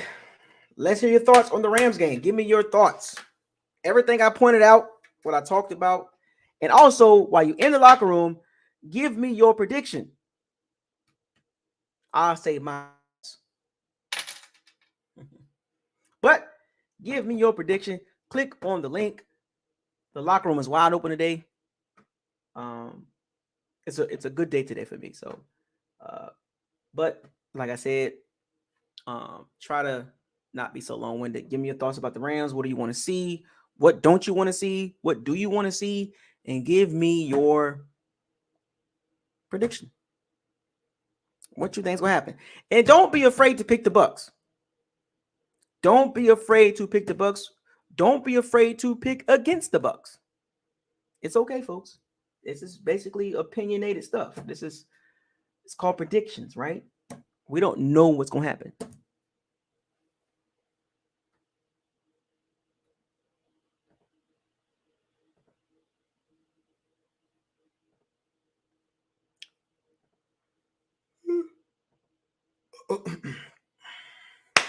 All right. What we doing here? Like, I got the link in the chat room. What we doing? Anybody? Nobody got nothing to say about this game. I'm gonna give y'all 5 minutes. I'm gonna give y'all 5 minutes. I sure am.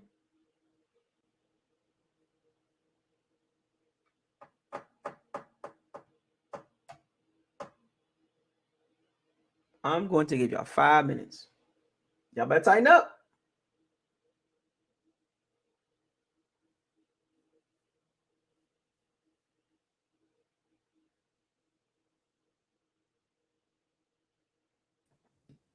What's going on, man? What's up, bro? You already know what it is, man.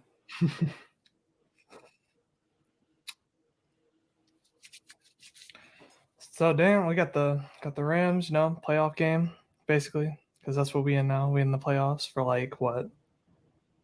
Rest of the season. Yeah, pretty much. We can't even really lose one. Like we kind of have to win out to work out. Pretty much, right? Your 12-5 prediction has to come to fruition at this point. Hey, I got no choice. I mean, hey, what's so crazy is my schedule prediction. I still, I have, I got some more losses for the Bucs, but I mean, it is what it is. It can't happen. If we have your losses, we're out. Yeah, pretty much, right? I mean, I'm not gonna change it, but that sucks, man. Yeah. I think the first thing that we need to see in this game is Rachaad White more involved. He obviously runs better than Lenny, and we've seen that over the last few weeks because I feel like they've kind of been edging him in a little bit. And in the Ravens game, especially in that one drive, he showed that. He showed that he can be a more dynamic running back because Lenny can't hit the cuts like Rachaad White can. Lenny can't like move direction fast because he's just straight up acceleration, straight to the point of attack, tackling over people. He don't have like the finesse moves. It's not playoff Lenny anymore. Mm-hmm. But like they're gonna play him because they're gonna play him the way they have been because he's got paid. If you get paid, if you're on the Bucs and you get paid, you get most of the time, regardless if you're bad or not. It's just how it works. Pretty much. It's just not changed. Hasn't changed at all. Especially when BA was here, it was the same kind of situation. We need to see adjustments because we don't see that for some reason. We just can't adjust. We have like that one good drive in the first quarter, and then it all just falls apart from there. We need to see adjustments. We can't have the same. My scheme is better than yours, so I'm gonna overpower you. Like, just can't. It can't happen. Like, you can't have that. Right. Because our scheme's not better. Like, our scheme is probably pretty terrible at all the NFL teams in terms of like how their mentality is. Well, I gave you the numbers. Yeah. I literally gave you the numbers, man. I mean, it's pretty bad. Yeah, it's pretty bad. Like you said, double cup, always double cup, never leave cup one-on-one. You can't do that. Like, why would you do that? Because cup is better than all our DBs. Look, if Matthew Stafford can beat us with everybody else, then he deserved that victory. Mm-hmm. He deserved it. If he can beat us with Van Jefferson and Allen Robinson and Tyler Higbee and Ben Schoonweg, whatever his damn name is, and Cam Akers and Darrell Henderson, if you can beat us with those guys, fine. You earned it. Yeah, watch. This is going to be Stafford's turnaround game. Oh, don't say that, man. Yeah, so we gotta take that point of attack, like you said. Hainsey and Leverett. I don't know if Gadecki's playing. I hope don't put Gadecki back in this game. I don't think he's gonna play. I don't think he's gonna play this game. There's no way, right? There's no way. Right. Hainsey, Leverett on Donald all times. Donald should never have a one-on-one in any situation because 9 times out of 10 he's gonna win that. Kind of like later, like in the early years, like Ali Marpet kind of held his own against Darnold for the most part, and Ali's gone. Ali was the only offensive lineman that actually held up pretty well against Donald for the most part. Mm-hmm. And Leverett plays with more fire and juice, but Aaron Donald can overpower Leverett with like ease. So Hainsey has to be over there, and then like you said, who's going to be on Donovan Smith? What's his name? Leonard Floyd. Leonard Floyd, yeah, and Donovan Smith and Leonard Floyd. That's a pretty crazy track record right there. Boy, don't mind me on that one, yeah. So we just gotta do those things. We have to make adjustments in the halftime. There is 2 people on the field, both one on offense, one on defense, that you must double team, always double cover, however you want to look at it. Always keep that. Stafford ain't mobile, so no, you don't have to keep Devin White on that on the QB spy. He's not like that. Stafford has digressed over the years, so yes, he has. He's digressed a big chunk since last year. Absolutely. And this is the game that we need to see pressure with 4. This is probably like the worst line in terms of like injuries and stuff like that we face. Absolutely. So this is the game where we shouldn't have to blitz Devin White up the middle to get pressure on Matthew Stafford. If Nacho and Golston can't get any pressure, then I don't know. This is Anthony Nelson's show-up game. Show up, show out, and JTS to get right, which JTS has been getting some flashes, so I'm not too worried about him. I think he'll make a good impact. And just switch him out, maybe move JTS like the inside, up to just do a little switch on the line, not just keep him on one side always. Keep the Rams offensive line kind of guessing a little bit of where they're going to come from. You know what I haven't seen JTS do is a lot of where's all the loops at, man? Yeah. I haven't seen him do that in a while. The looping. Yeah, I don't know why they stopped. I think I saw that in the beginning of the season. They kind of just I knew it worked. It was I swear it's like the Bucs take plays out that work. They'll do it for that game and it's working fine, and then the next game and then for the following games of the season you never see it again. It's why? It's weird, man. It is very weird. I don't understand the whole thought process behind that. I'm not a coach, so they're better than me, obviously, at that sort of thing. I would hope, but you never really know. Yeah, and then Rachaad White needs to get more touches, 100%. Hopefully get Godwin more involved. Don't throw it at his feet. Throw it where he can get it at his chest. We don't need no more dirt balls. And this is what I want to see from Brady. I want to see Brady do more than one read. I want to see him not stare down, not predetermine, as you would say, predetermine where he wants to go with the ball. Because there's been plenty of times now where he hasn't had pressure in his face and he already knows where he wants to go. Right. You gotta trust your offensive line at some point. If you don't trust them, then we're not going anywhere. Well, is this the game to do that? Because and I see Big Buck. Hey, Big Buck, you can hear me, right? Yeah, I can hear you. Yeah. So you can jump in on this conversation. Yeah, Is this the game? Is this the game that Brady can trust his O line? I don't know. I really don't. I mean, look, I'm not going to overlook Aaron Donald is still a beast. I mean, you really got to look at that. I personally think like it goes both ways for both teams. You said earlier that they're not going to rule out Cam Akers may play.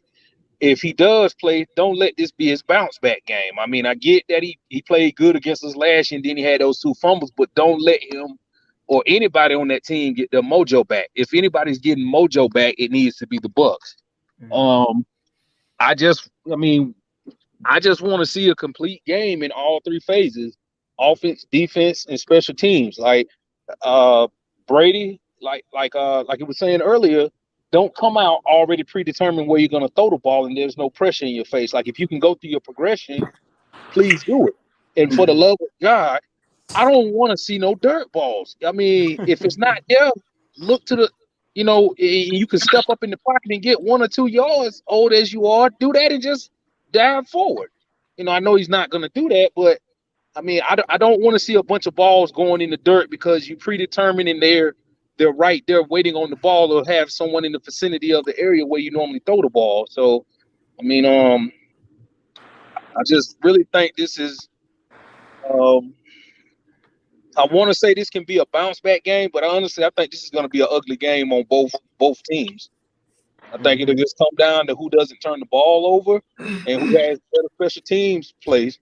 I mean, I think that's what could possibly be the difference in this ball game. Like, the Rams don't have a good rush defense, and I pray that Byron Leftwich heard you when you said that, and at least try to I just want the line to establish good blocking where the back has a lane to run through. I mean, even if it's just, I mean, I'm happy if they can average, if they run the ball 20 times, but they averaging 4 yards a pop, I'm happy with that, And if they run the ball on first down and get 8 yards and you get 2nd and 2, please don't just run play action and try to throw it deep. Just line up and keep running it until they stop it. We already have basic concepts. So, I mean, that's all I'm looking at. No end arounds either. No end arounds. Done with the end arounds. You can't fake an end around and then do a real end around right after like that. Well, it makes no sense. Well, you know what? I take that back. Can we at least run a trap play or a counter play? I just want to see that one time. And a draw play out the shotgun. Can we at least see those 3 plays? Can we see those 3 running plays? That's all I want to see. And I'll feel a whole lot better if I see that we run one of those plays. Before I get started, how everybody doing? How y'all doing? Y'all good? We good. So I want to ask this. I was mainly gonna ask Isaiah, but now that the locker room's open, I want to ask everybody. What do y'all think about us not trading for anybody, even though we didn't really have much to trade? What do y'all think about not even getting somebody to help? What do we have to offer, man? You got to look at the assets you're gonna give up to get somebody. Like, what do we have to offer? Like I said yesterday, I was kind of disappointed. We saw a suspended receiver for a year get traded, and they won the deal. So, you mean to tell me we couldn't do nothing? But, right. I mean, I don't know what you would trade for. That'll be the question. What would you be looking for? Are you looking for more quality depth on the defensive line in the trenches or another guard or so? So, I mean, I would hope that we got at least a couple of linemen, or you know what I'm saying, at least 1 D line and 2 O line or something. And then somebody that's a burner to help Brady. But other than that, I didn't really think of nothing else. Because it's like we don't need nothing more besides out of the trenches. Is like we don't need nothing else. But it's like, anything will help at this point, for real. Because I'm seeing stupid, hilarious posts saying, "Oh, trading for a running back." I'm like, we don't need a running back. The Bradley Chubb is like, he's not the same he was. But he's still a little bit productive. But I mean, we already got DNs and outside linebackers, which is where he'd be lined up anyway. So it's like, I don't know. It's like I want to see somebody, at least a guard or like a backup center or something, somebody that can come in and fill in real quick, or somebody that's good at stopping the run. Other than that, it's like I didn't really think. Are y'all guys comfortable? Can I ask all of you guys this? Are you guys confident or confident that we can rush 4 Sunday and get pressure? I think they gonna have Devin blitzing, so we probably gonna rush 5. Honestly, yeah, it just remains to be seen. It just depends on how Nelson plays, because I'm sure he's gonna be like the full-time starter, like behind, like since Barrett's out. It just like depends on how it goes. I haven't seen any like I guess like evidence or like whatever to like see that we can get pressure before, because we can never get pressure before like anyway. So like I just need to be proved wrong. I don't think so. I think we're gonna have to blitz, but we'll just see, because the last time like we like got no line like that bad with like pressure with just 4 was the Chiefs game in the Super Bowl. I feel like we're only seeing pressure in 4 if it's not like we're not in, I wouldn't say in risk, but I don't know how to word it, but it's like we're not about to get the ball. Like it's first down and 10. I don't think we'll see pressure. Like we might see it on like 2nd and short or 3rd and short. You might see pressure, just send Devin, then just have the other guys cover. The other 6 guys. But other than that, I don't think we're gonna. We'll probably blitz a lot though. I just know they will. They'll probably send Levante or send a corner blitz or a safety blitz. Todd Bowles gonna find some way to blitz. That's just who he is. He's gonna find some way. I will say for like this defense entirely because of how good the Rams offense is of converting like the 3rd downs. We need to set up 3rd and longs. So them sacks are gonna have to come in bunches, because if it's like 3rd and like 5, 3rd and 3, it's gonna most likely. It's probably most likely going to be the Rams converted, because the Rams are good on 3rd downs and we are not good on 3rd downs. So. Right, and then also I know like if it's 3rd and short, they need 3 yards. You got a great route runner on the other side. Obviously, their best receiver. Yes, he's nicked up, but he can still run routes with the best of them. I feel like that's when we kind of like I don't know, like bracket coverage or shadow him with 2 guys. So 9 times out of 10, he's probably going to be out wider in the slot, but have somebody kind of play their zone to trap him into, Matthew Stafford looking his way and throwing an interception, possibly, if that's possible. You know what I'm saying? So, like, you got Carlton Davis on him, have Levante kind of creep underneath just in case he runs a slant, because we know Carlton's not good at defending the slant at all. But it's like, have somebody try to disguise the coverage to keep him, and then just have to let somebody else beat us. Because, like Isaiah said, Van Jefferson, I'm cool with him beating us. Or I think Kiki QT, hell, Brandon Powell might even play and try to make some plays. But other than that, I don't want Cooper Kupp going off, because I know it's going to be a long game. So. Rudy, I see you with him. Saints fan 101. Hey, what's good, y'all? I ain't been here for a minute. I hope everybody well and everything. I will say at the start of this year, I didn't see us, none of our respective teams being this bad at this time of year. I didn't see that. But I do think this week is both must-win games for both our teams. That's how I look at everything. Fellas, what y'all got to say about that? Oh, I agree. Oh, yeah, definitely. 100%. Definitely a must win. We have to win out with this season. Every game's a must win now. Like, we can't afford to lose, especially in the NFC. We can't lose any of the remaining NFC games. Agree, because this is crazy. I never thought, our division turned into the NFC East. I didn't see that at the beginning of the season. But like I tell other Saints fans, like I had us going 10-7. I know some of y'all had the Bucs like winning 13 to 12 games and whatnot. I didn't see us this bad around this time of year. None of our teams. Yeah, it is pretty crazy. I didn't see us this.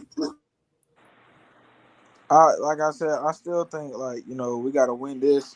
I don't want to go 0-4 against the NFC West, especially because I know what's coming up. Like people sleep on the Seahawks, like, oh, they're not that good. Well, they got a good run game, and our run defense is terrible. And I already know that Kenneth Walker is going to do what he do. But we need to make a statement by beating the second best team in their division, which is the Rams.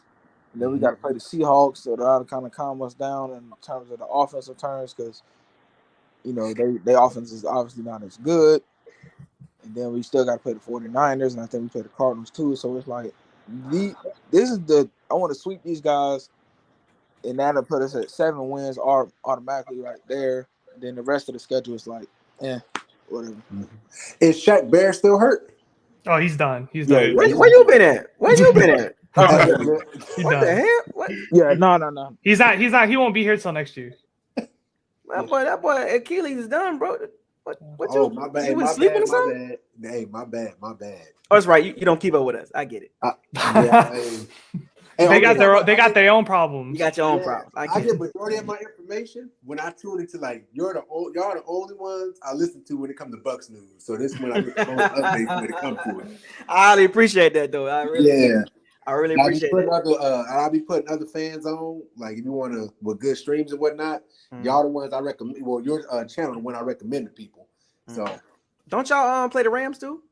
Yeah, we play the Rams. We beat the Seahawks. We play the Rams and the 49ers. Oh, yeah, y'all got Baltimore this week too, don't y'all? Yep, we got Baltimore.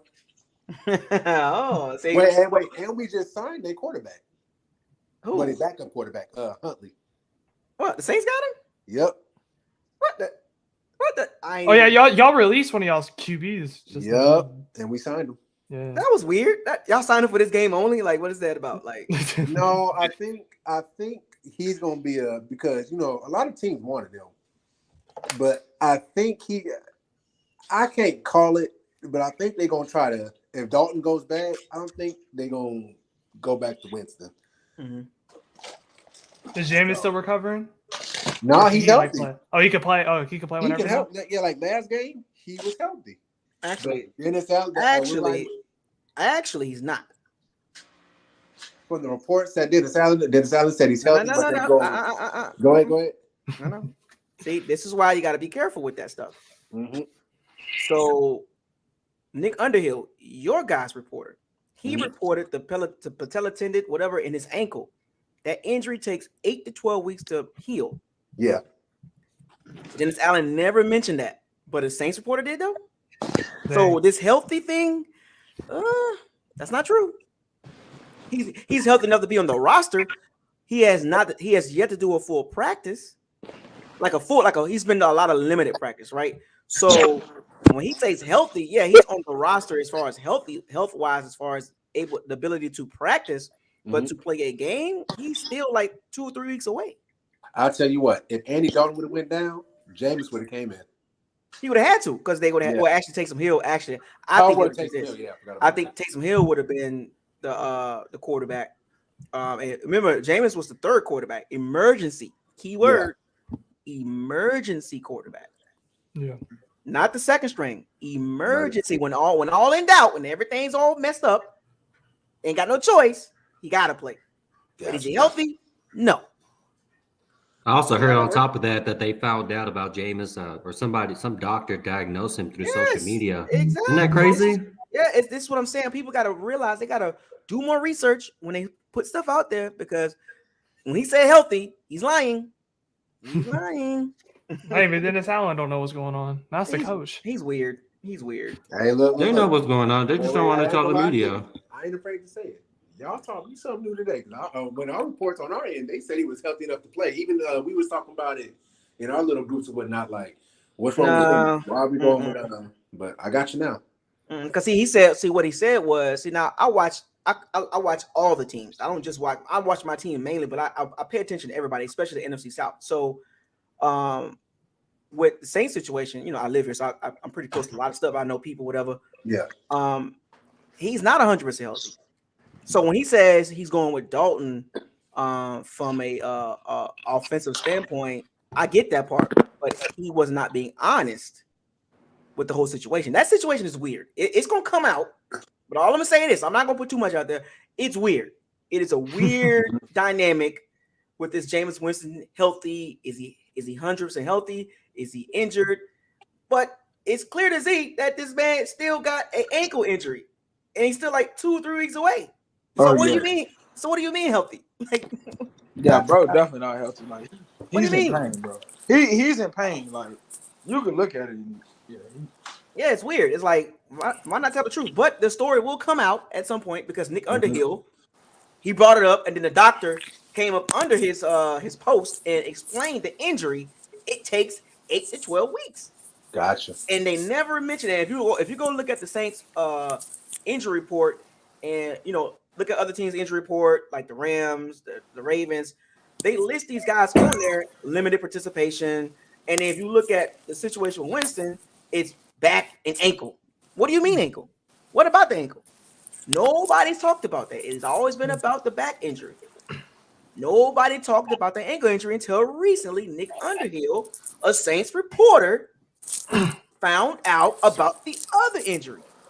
And don't worry, Saints 101. We know what it's like with injury weirdness because we don't even know how hurt our center is. Yeah, we got the same situation with Ryan Jensen. We don't even know. Well, no. But I heard with him now. Ring that bell. On him. I heard with him, he should be coming back in a couple weeks, if I'm not mistaken. Oh boy. We can only hope, but who knows?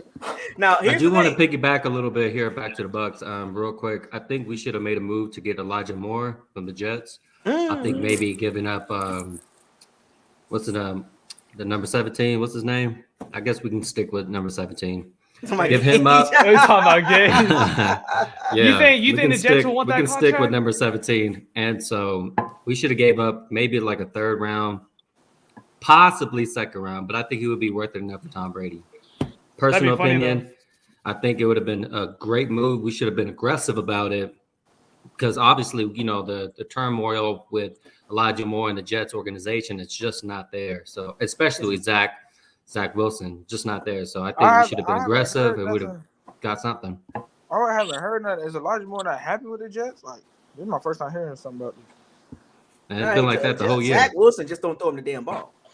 Oh yeah, I know he's throwing the Garrett Wilson. Yeah, he's throwing the Garrett Wilson a lot. Wilson. And other players, but he doesn't throw the ball to Elijah Moore for some strange reason.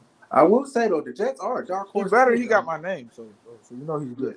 Yeah, the Jets are a dark horse team because they've been balling too now. Their defense been playing well, but Zach Wilson's horrible. Gotcha. Right, at this point, if you're like, where is Mac Jones or Zach Wilson? Yeah, it's just a toss up right there, man. Pick one. You know what I'm saying? But I would going back to the Bucs game with the Ryan Jensen injury. When it happened in training camp, the second session. I think it was like very early. Very early. And he hurt his knee. We all saw the video. It was like, all right, so what is it? ACL? Like, what's going on? MCL, he screamed. ACL? He did scream when he went out. And Todd Bowles came out, and it was like, oh, we don't know yet. And then 2 weeks passed. It was like, all right, what's the status? Oh, we have it waiting swelling to go down. Okay, so 2 weeks passed. First game came. Okay, so what's the status on Ryan Jensen? He's gonna come back. Well, we don't know. What the? Okay, man. I remember you doing a segment on that. I don't think he really cared at this point. Like, it's weird, and they stopped asking him because he kept giving a stupid answer, the PC answer. Well, we don't know yet, and to this point, 8-9 weeks still don't know. And then they asked him earlier. They said, "Is Ryan Jensen gonna come back?" Well, playoffs. Okay, what do you mean? So it's a possibility because y'all got him on the active roster at a roster spot, but you saying playoffs if he's available for the playoffs. So what? It's just a weird situation. It's weird. Hey, so I gotta ask. I know this is asking earlier, but do y'all think Tyler plays Sunday? Ooh, that's a good question. I think Ryan Smith plays Sunday, but I don't know about Tyler. It's kind of, I don't know. I mean, why not? He's on a practice squad, folks. Let's keep that in mind. He's on the practice squad. I know he's on the practice squad, but I'm saying like, do you think they elevated him? It's like, why not? Like, he's on. It's Wednesday. It's Wednesday. Okay. At least he knows the game plan. So if they he knows the players, get the game plan. Yeah, he knows the players. Here, so it's like, why not just already elevate him? And that's fine, but today's Wednesday, so you're gonna have to elevate him at some point, maybe tomorrow. You know what I'm saying? We haven't even elevated like Tompkins, and he was doing really well too. Tompkins. And Ryan Smith, is Ryan Smith going to play? I mean, I would hope they would put Ryan Smith in because our gunners are like okay, but he's a good gunner, so I would hope they put him in. Oh wait, Ryan Smith came back? Yeah, he came with Tyler. Oh wow, I did not know that. I thought he was still in charges. He has. You have to put him. You have to put him on special teams, right? He's a premier gunner. Yeah. Put him on. Don't put him in coverage. Put him in coverage. No, don't put him in coverage. Put him on special teams though. So I don't know. Yeah, Rams game. I mean, I would expect Tyler to play considering he's been here already. Like he knows the play, so why not? It just helps us, especially if Julio's a no-go. I think Tyler will play, like because it makes sense. But It is worried though to see because I just wonder how like the whole stadium is going to react because last time the Rams were here, especially in playoffs, there's a lot of blue, and we like to sell our tickets more than ever now for some reason. So that's awkward too. Well, yeah, we'll see. I'll probably hear whose house, Rams house, like probably the whole day while the game's going on. But I just hope like we get loud, and it's like I can kind of see like where the fans are coming from too when we're not loud there because it's like when the offense don't do anything, and because like we'll be quiet for the offense. That's the problem. Like, how quick you think the boos are gonna come on Sunday, late Sunday afternoon, when the Bucs go 3-and-out? It's probably I would assume a lot because we're tired of seeing the offense go out there and put up like 3 to 10 points a game. So this a home game for y'all. Yeah. Mm-hmm. Yep. I can see it. I mean, if y'all have like 2 3-and-outs to start the game, I can see it starting early, huh? Yeah, I can see it starting. You know that plays a mental aspect on the team. They're like, God dang, man, like man, we playing in front of our fans. Like, remember now they played the Packers at home, they played the Chiefs at home, they played the Ravens at home, and now the Rams. These are all like big, and the Falcons. These are all big games. You know what I'm saying? Big games, and they losing them. You're losing. That's not good. Like I get like we don't cheer like show up, but like you got to give us something to like go off of because like we can make all the noise, but if you go 3-and-out, 3-and-out, 3-and-out, 3-and-out, it's like it's like okay. What about if the Bucs don't go 3, they actually move the ball but don't score any points? I mean, that's a little motivation. It's a little, but like we don't score touchdowns. It's just gonna happen, fellas. I mean, it's just football. I mean, that's the reality of it. We're kind of weak on both ends. I mean, we're injured terribly bad on both sides of the ball. To be honest with you, I don't expect nothing too surprising if they lose this game. I mean, I mean, I wouldn't go that far. This is a winnable game for y'all because the Rams struggling as well, like if not worse than y'all. I literally went down the comparison between the Rams offense, the Bucs defense, the Bucs offense versus the Rams defense. I literally gave y'all from a numbers aspect. Like both teams are bad in certain areas, and very important areas. You know what I'm saying? And the whole lines on both teams are not playing well. The running game, they got the two worst running games going against each other. You know, the Bucs run defense is not playing well at all. They rank 24th in the NFL. The Rams defense is actually playing well. They top 10. I'm trying to figure out how are we the favorite? There's no way they think that we're better than them. Yeah, we're favorites in this game too. It's like what? It's a home game. That's it's a home game. Yeah. All I tell y'all, don't run 99 way. Run the opposite way from him. That's all I can tell you, bro. Because I don't know specifically where they might have him lined up on your offensive line. Probably the left side where Donovan and look. I'm gonna say this: if just run the right we way. can execute on our screen plays and our run plays, we'll be able to manage our play action and our deep ball threats. My thing is just fine. But if we don't do that, it's gonna be a long day, fellas. If we're gonna do screen, stop doing it to Mike Evans. Do it to Godwin. Mike Evans too big to be catching a damn screen. That's too predictable, though. We do the same. Or give it to like somebody who's quicker. I do like the screen plays to go to Shifty. I do like screen plays to go to Rashad White. That's what I like to see, man. I need Rashad White to get super involved. I don't know why y'all decided to take the ball out of his hand in that last game because he was actually running better than Fournette. See, even other fans see it. Yeah, I watched the game. Yeah, I seen it. I was surprised when y'all took him. I was surprised when y'all took him out because y'all actually had the momentum at that time of the 3rd and 1, 4th and 1. Put Rashad White in there. Mm-hmm. I see it. It's because like our whole team mentality is if you're getting paid or you're a veteran, you get playing time. Like you just get it over everyone else. And it's dumb. It's dumb, but it's just how it is. That's just the business side of it because when you give out so much millions, you expect a return on your investment. That's all that is. But at the end of the day, if it ain't working, it's not working. Yeah, you know what I'm saying? I definitely want to see Rashad White playing more. Like y'all do realize every time it's like 4th and 1, they always run the same play. They do it like a toss for Fournette. Hey, I don't know if y'all noticed this in the Ravens game, but they did the same play they did against the Panthers, and Rashad White got the first down.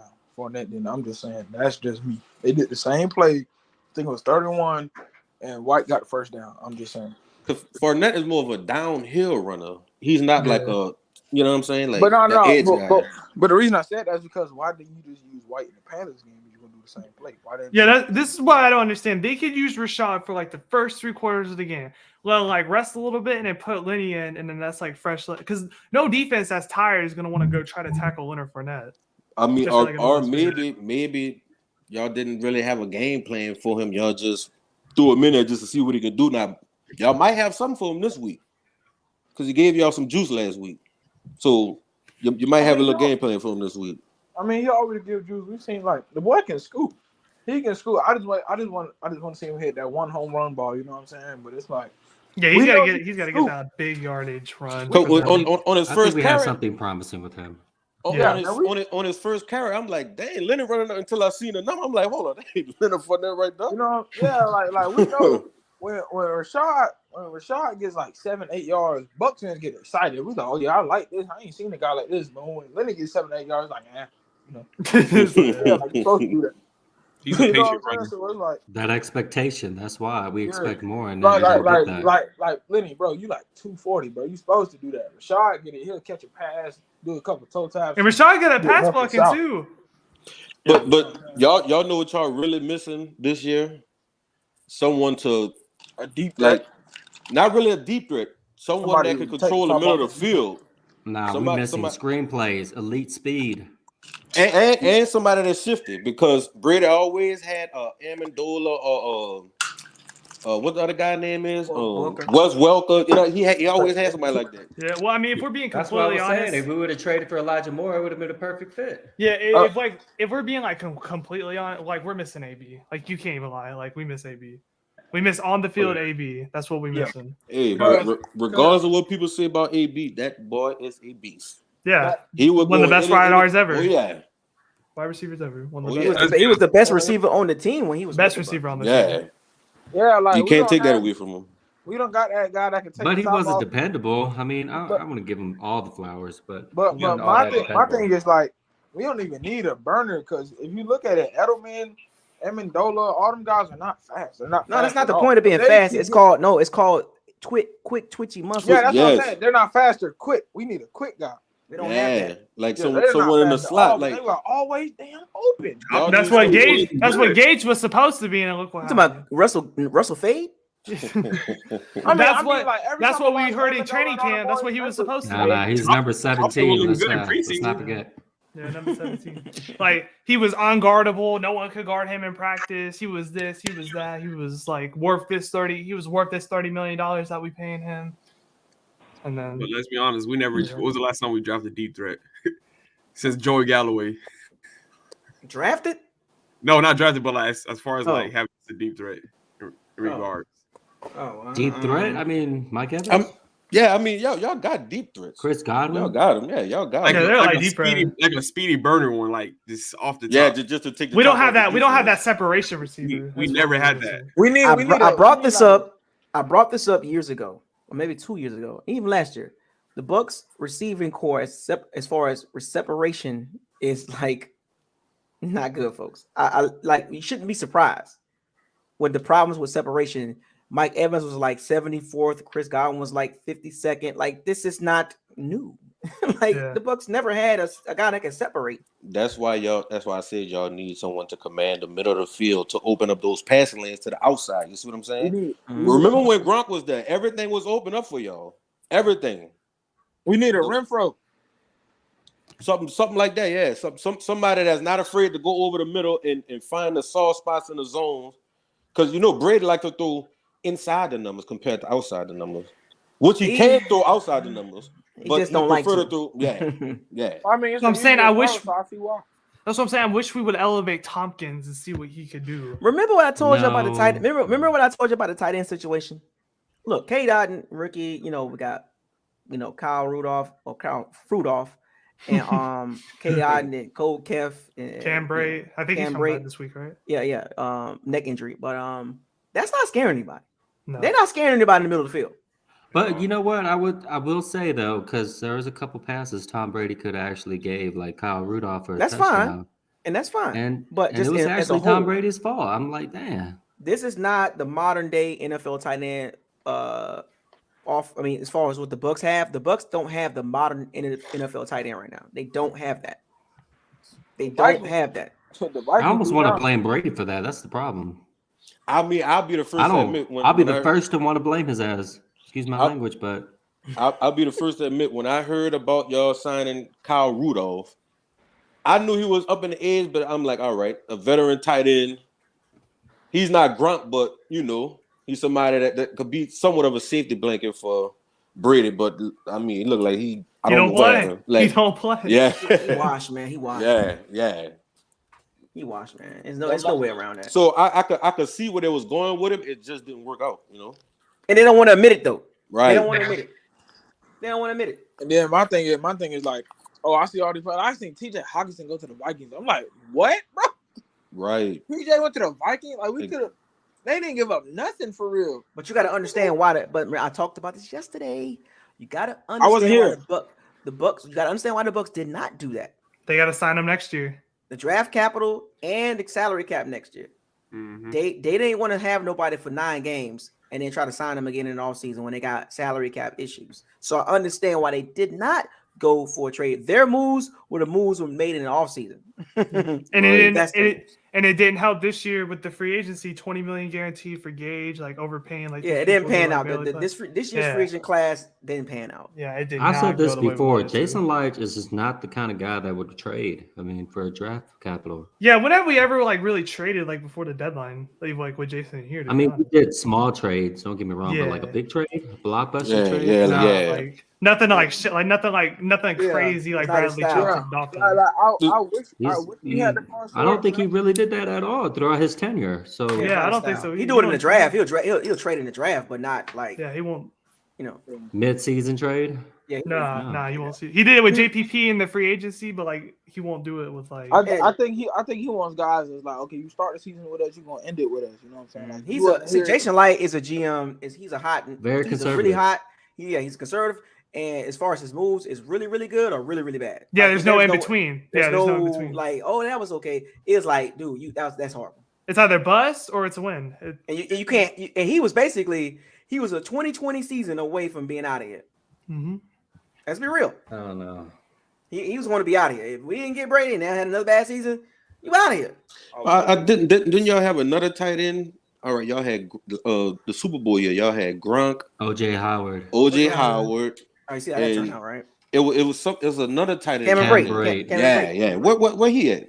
He injured right now. Concussion. All right.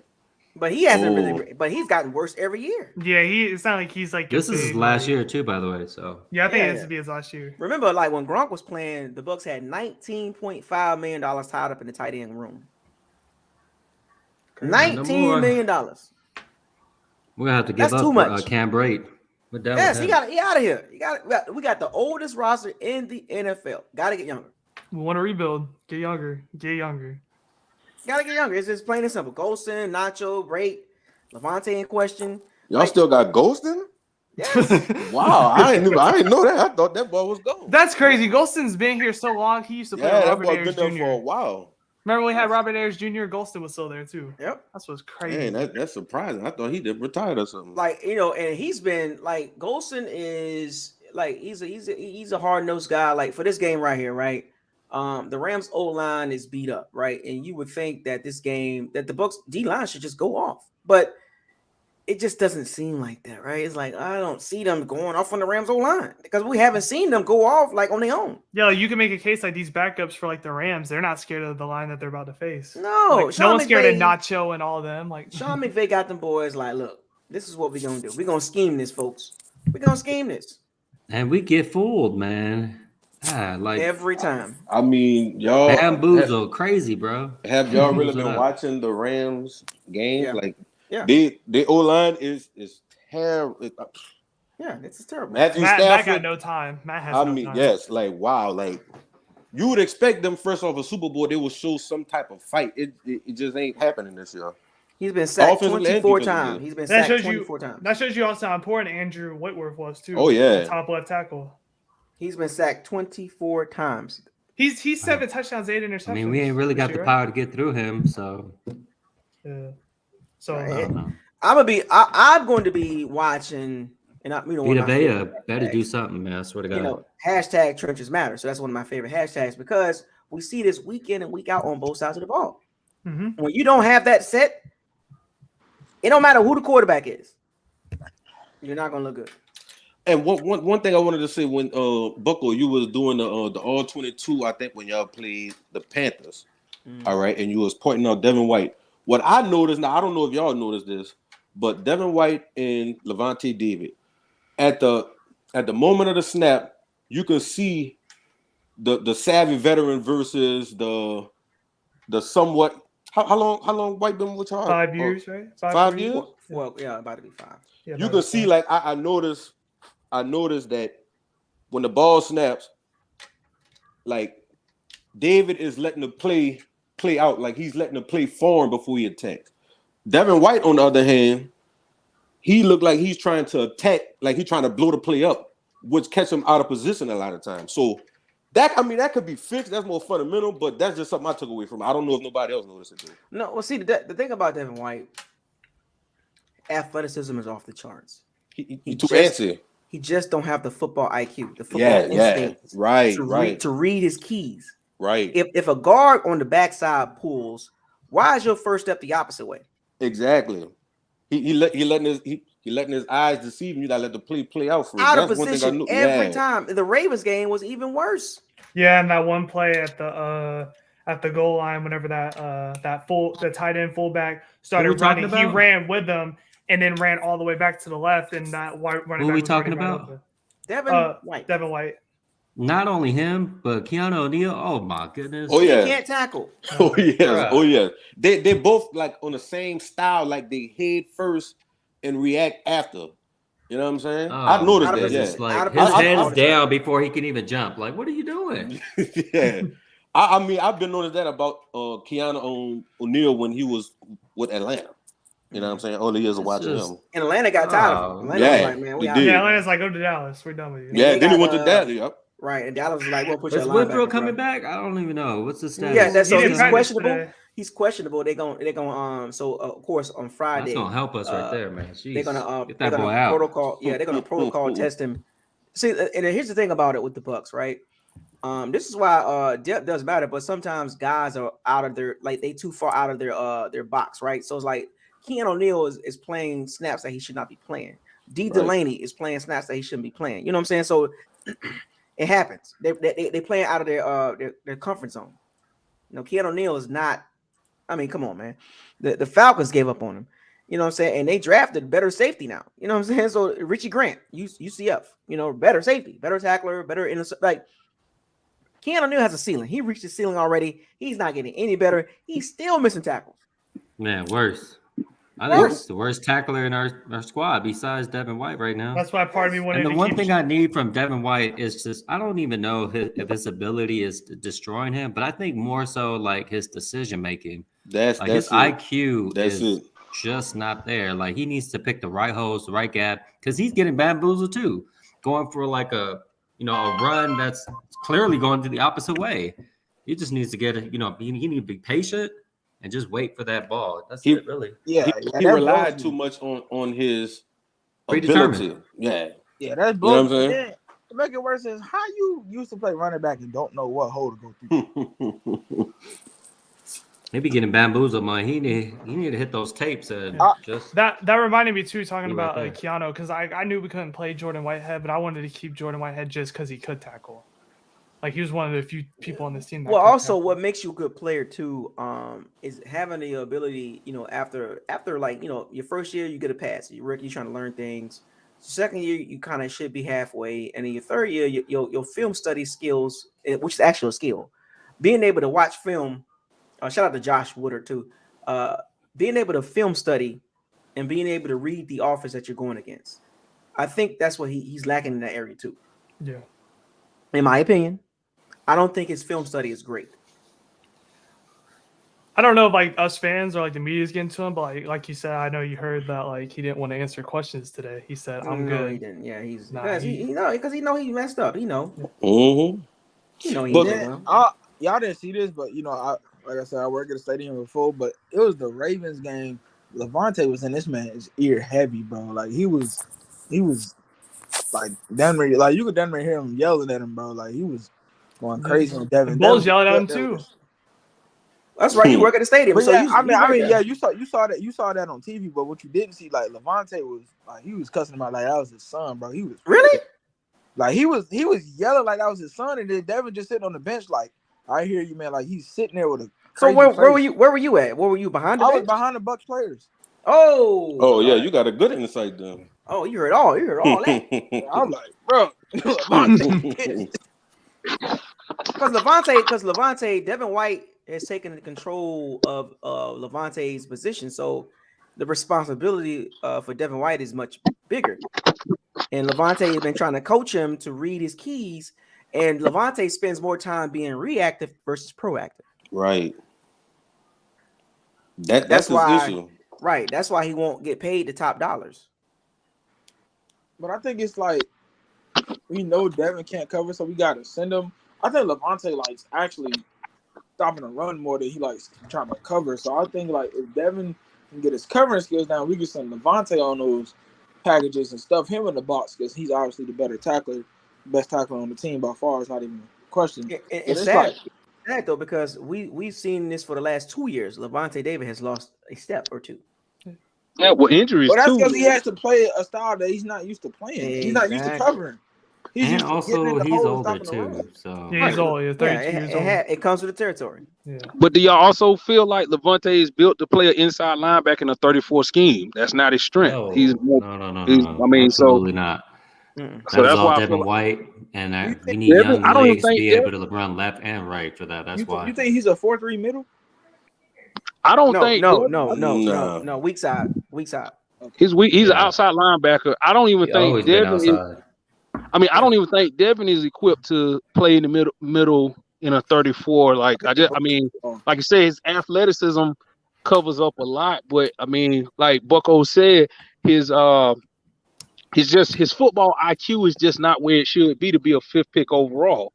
I mean, he's not up there with what's the Colts linebacker Leonard or Fred Not even close. Fred Not Warner, even no. close. It's a big Bobby gap. Wagner It's for a that big matter. gap. It's a big gap. It's I not mean, even close. But at this point, I mean, do you think the Bucs can get creative and let him rush off the edge like Parsons does? I believe they're gonna do some of this game. In my opinion, They have no choice but to. What's the worst? I mean, if you want my honest opinion, I mean, I said this on Call of Duty. I say play Devin White both ways. Let him line up at running back. You got somebody with speed that can break away. You know he run a 4.3. So I really believe they're gonna rush him on the edge a couple times this game. I got a feeling. I just got a feeling one of the wrinkles instead of having him read the run blocking and I mean that's good to do, but we've already seen what happens when a lineman gets their hands on him. He's just a lost cause. Like you saw what the center was getting run down by that center, man. Yeah, that center. That's what that center identified. He was Like attacking he him the doesn't whole have game. like any. He never can get out of a block. When he's getting blocked, he can't get out of it. Yeah, but I mean, this game, you got to have some new wrinkles with Devin White. You can't put him back there again. You know what I'm saying? Like, you got to be able to move him around. I think the problem with Todd Bowles, I think they left him there. They say because of his talent, he'll figure it out. But now the Bucs really just can't use him just only in the middle, blitzing in the middle. Trying to read run schemes. No, have this guy like all over the place, like how Dallas uses Micah Parsons. Like, have him. Yeah, that's what I'm saying. When he pass rush, put a Sake back there, whatever his name is. Well, to be fair, I mean, if we look at last week, I mean, they were doing pretty well for the most part until we were getting hurt. And I mean, especially with Shaq Barrett. As soon as he was out, man, there was just no pressure at all, to be honest with you. But that's a concern for this game, too. That's a major concern. Yeah. But didn't y'all have like 8 players hurt? Like I seen the injury report before the game. I don't know if everybody didn't play. We had Carson out. Yeah, we had Winfield out. Ryan. We had Shaq Barrett. Y'all should be all right. Y'all should be all right. Starters is out. Look, that's fine, fellas, but you got to also look at it from a standpoint as a team. You know what I'm saying? Like from a coaching, not just team, but coaching aspects. We've had these injuries for the last 3 years. We won the Super Bowl in 2020. Mm-hmm. We 13-4 with injuries last year. We can't use it as a crutch. Yeah. Look at what Mike Tomlin did against us. Every team is injured. Every team is injured. Yeah, you got to outline with that Mike Tomlin situation. You had Brian Flores, a guy that knew Brady inside and out. Yeah. Steve Wilkes. Even. Like, come on, fellas. Like, look, every team is injured at this point. You got to be able to play. We got a top 5 roster. Remember, we have a top 5 roster. Not right now. Yeah, top 5 old roster. I was shocked to hear that our secondary was top 10. Maybe that was the hype. The idea that we got these legendary names that are older, and then we kind of use that as the like, hype. oh, we like got Julio a top 5 Jones. roster. He's gonna be in his prime. Falcon. Yeah, you know what I'm saying? Like, all my friends, oh, y'all got Julio, y'all cheating. I said, what? Did you see Julio in Tennessee? I'm not cheating. The heck with that.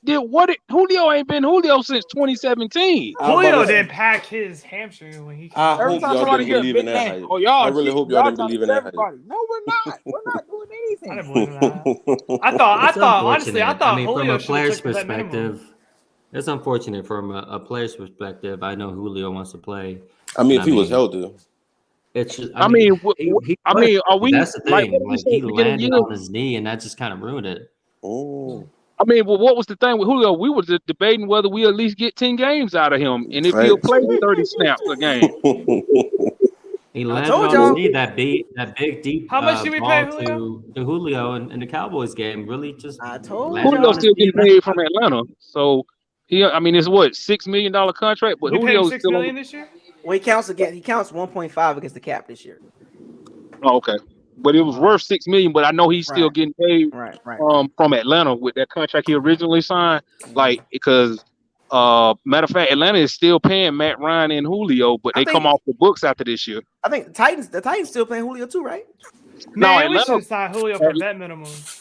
Atlanta, like, you gotta think when he signed that contract, it was fully guaranteed. It was like, that's right. Yeah, he did.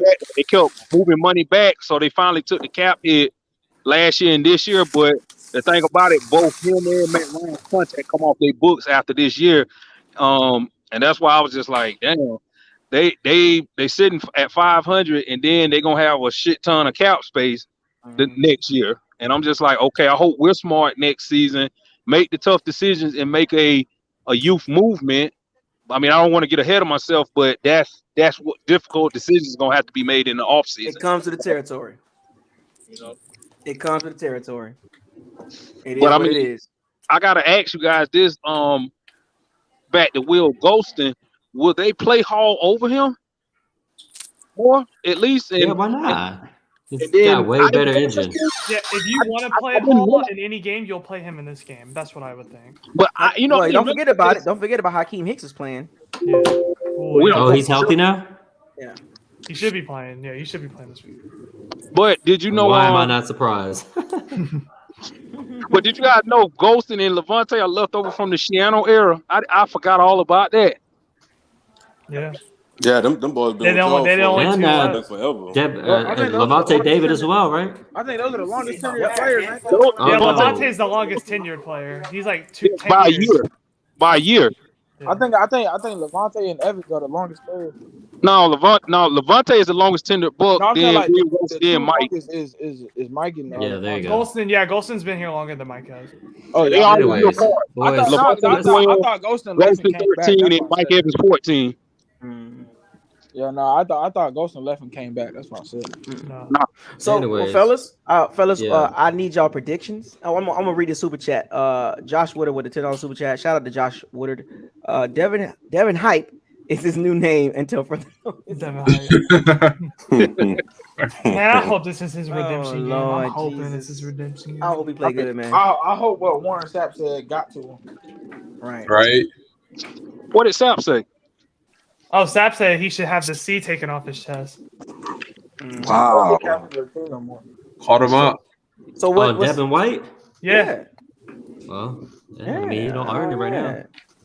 So let's get down to these predictions and these thoughts about the game. The prediction. I need y'all scores. We're gonna start out with let's start out with the Saints fan. We're gonna get you number one. Get you on by. Yeah, you first. You. If you do us wrong, we're gonna tell the Ravens y'all play. Nah. I actually got y'all winning this game.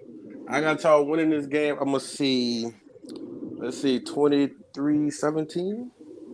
Oh, okay. Because I've been watching the Rams. I've been watching y'all closely. The Rams have a lot more issues than what y'all knew. And what y'all done lost, 3 straight now? Yep. Oh, y'all motivated. Y'all get the W. You would think. I'm y'all motivated. Y'all get the W. There's no way Tom Brady is going 4 in a row. Regardless of what y'all say with y'all injuries and all that, y'all gonna find a way to win this game at home. 23-17. Props to you, man. Props to you. You should more be a confident Bucs than fan all at of this us. point right now. You more confident than all of us. But see, y'all follow them more, so maybe y'all know stuff that I don't. But that's just what my eyes tell me. So, all right. He said 23-17. Let me write this down. Let me start writing this. Let me get this on. Let me go next so I can hop out on here. So. All right. So what you got? So I predicted this on, preseason or before season started that we lose this game. I was on the fence though, but feel like I'm gonna have to overturn that decision. I think we'll win this game, 17-14. I would not be surprised if we lose though. No, don't try to do that. No, don't try to do that. 17-14 Bucks. All right, you know what? So, all right. And I'm 6-2 on my prediction, right? Yeah, I got it. I got you. I know you've been happy about that too. I mean, not let us know every day. He let us know every time. Yeah. I predicted the right losses, but then the other 2 losses, come on, man. The Steelers and the Ravens, we should have won those games. And it's always something about the AFC North. Like, it's just, we have a tough time with them throughout history, to be honest with you. Don't even tell me about it. We still got to play the Bengals. Yeah, we lost to the Bengals. Yeah, we got to play. And the Browns. And we got to play the Browns. No slouch. And what's that Liam Neeson voice? Good luck. All right, fellas, you guys have a good night, yeah? We're going to do Eli. Eli, what you got? What you got, Eli? I say suck up 2 field goals. I say 27-21. I think 3 touchdowns could beat the Rams, because their offense. But I think it's going to take a couple of suck up field goals. You said 27 what? 27-21. Okay. It's going to take a couple of suck up field goals. Mike Evans gets 2 more touchdowns. Book that too. Okay. Yeah, so 27-21. I feel like 3 touchdowns could beat them. Our field goal kickers probably going to save us today, or at least give us the lead to where it's like the game's already over. We're up by 6 with like 2 minutes left. Okay. Anything else? No, not really. I mean, that's probably. Oh, I will say Zion gets a pick. Ooh. Okay. Ooh, that's nice. All right. I appreciate you coming into the locker room today. Be safe out there at that game, man. So I got you on Rick. So we got Jonathan. What you got? Oh yeah. As much I want to go with the Rams, man, I have hope. Just a little hope. But I'm gonna say 20-17, low scoring game. I think this will come down to the wire. And 20-17. Yeah. Bucs. Yeah. So I think this will be like a statement game, honestly. So whoever have the last possession, honestly, like a field goal. So okay. Yeah. Roger that, man. Got you on record, man. Don't run now. All right. Don't run. Appreciate you coming in the locker room, man. Yes, sir. Grizzlo, what you got, man? I got the Bucs losing. What's my score? I don't think it's gonna be high scoring. I would probably say like 17-13. Just throw that out there, just see what happens. I just see it coming down to coaching, and Sean McVay if Sean McVay outcoached Bruce Arians the way he did over these last couple of years, then he definitely gonna be out coaching Todd Bowles, no problem. That's just what I think. And then hopefully Tom plays well now that like his divorce is out there, and it's like, I'm not saying it's behind him because it was like recently, but like you get like it's like out there. He don't have to like hide or like do anything of that. It's out there now. He can focus on football instead of trying to have him like downplay like what's going on behind the scenes. Right. So hopefully that goes in fruition. He maybe pops off this game and just says I'm still Tom Brady on the go. 3 touchdowns, 300 yards, all that. But what my eyes and logic telling me is it's not gonna happen. He probably get maybe one touchdown and then one touchdown, probably 100, 200 yards, and that's pretty much it. But yeah, I'm gonna go with the Rams and just hopefully I'm wrong. I gotta go with the prediction that I made earlier in the season. I can't switch it up. Gotcha. All right, man. Appreciate you coming in the locker room, man. Yeah, thanks for having me. See you. Mm-hmm. Big Buck, you're the last one. What's up? I actually have the Bucs in an ugly game. It's gonna be uglier than the Steelers and the Panthers game. But with all that being said, I got the Bucs winning, even though I'm gonna go against my prediction in the season. I had it as a loss, but I think this is a game they'll get it straightened out, and it'll be ugly, but I think they'll win 20-23 Bucs. But if they don't win, then what was the score again? What was the score? What was the score again? I got 20-23 Bucs. Okay, 23-20 Bucs. 20-23 Bucs. You said 20-23? Can you hear me? Yeah, what? Now say it again. 20-23 Bucs. You going 20-23 Bucs? You said 20-23. 20-23 Bucs. Yeah. Oh, Bucs. So you got the Bucs at 23 and the Rams at 20. Yeah, it's gonna be an ugly game though. You're gonna rely heavily on suck up though. You might get 3 field goals out of suck up Sunday and 2 touchdowns possibly. Okay. Gotcha. I understand. All right. Appreciate you coming in the locker room, man. No doubt. Appreciate it. Y'all take it easy. Mm-hmm. Yeah. So everybody, exactly. Don't laugh at me. I couldn't understand what he was saying. I was like, what? He said 23-20. He said 20-23. I'm like, I said, you mean 23-20 the Bucs? No, 20-23. Huh? You mean 23-20 Bucs, right? No, 20-23. Huh? I couldn't. I was like, I don't know. Did I hear that wrong? I don't know. I mean, is it me? Was it me? Oh boy. I don't know. Was it me? I don't know. I mean, I guess it was me. I don't know. I mean,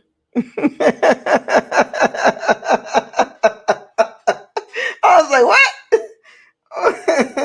I couldn't figure. I was like, what's he? What? Like what? 2023? Like what?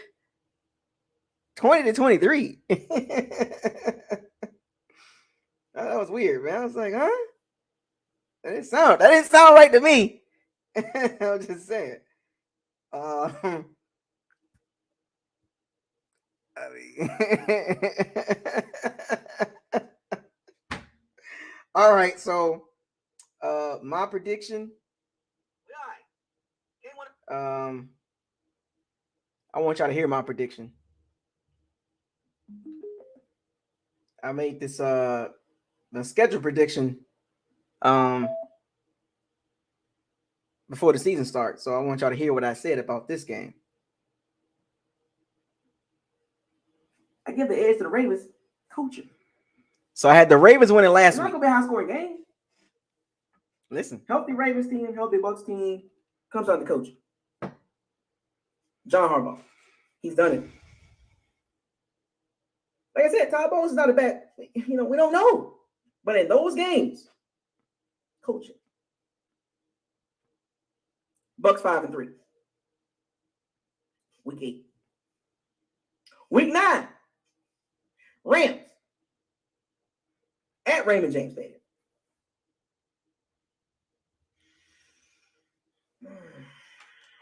I know Sean McVay.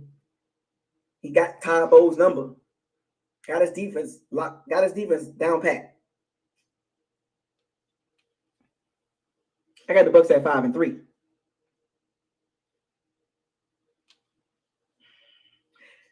Here's a game I'm going to put an asterisk by. Put an asterisk behind that one. And I'll tell you why I put an asterisk behind it. Circle this game right here along with the Saints game, but Rams game.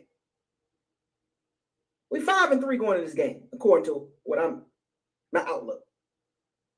I'm gonna say we win this game. But I'm gonna put an asterisk behind it. I'm gonna tell you why at the end. So with 6 and so I predicted that the Bucs will win this game. I got the Bucs winning the game, but with an asterisk by it, because that was one of the games that was going to decide the Bucs either they 12-5 or they 11-6. Asterisk by this game. I got the Bucs winning, and they put up a good showing. They get over this hump. They get over this Rams hump. The offense performs well. The defense performs well. Is at home. At some point, this stuff got to turn around. And what did I tell y'all? Week 9, week 10-ish, the Bucs got to make a move from a team aspect, right? And this is the game I had an asterisk by because this was one of those weird games. And I had the Bucs at 5-3, but they 3-5 now. But I almost got it right. Almost 2 games off. Yeah. So I got the Bucs winning by the score 20-17.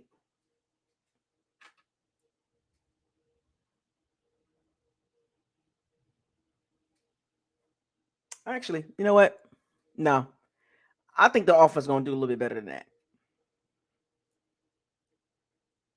27. No, actually, I think the offense is going to do it better. 30-27.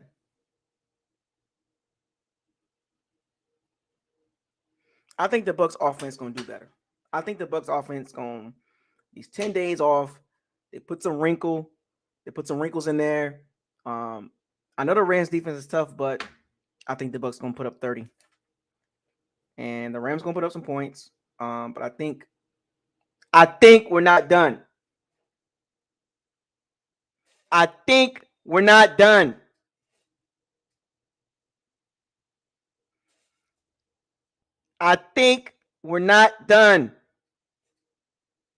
This is going to be the Bucs' best offensive performance of the season. Right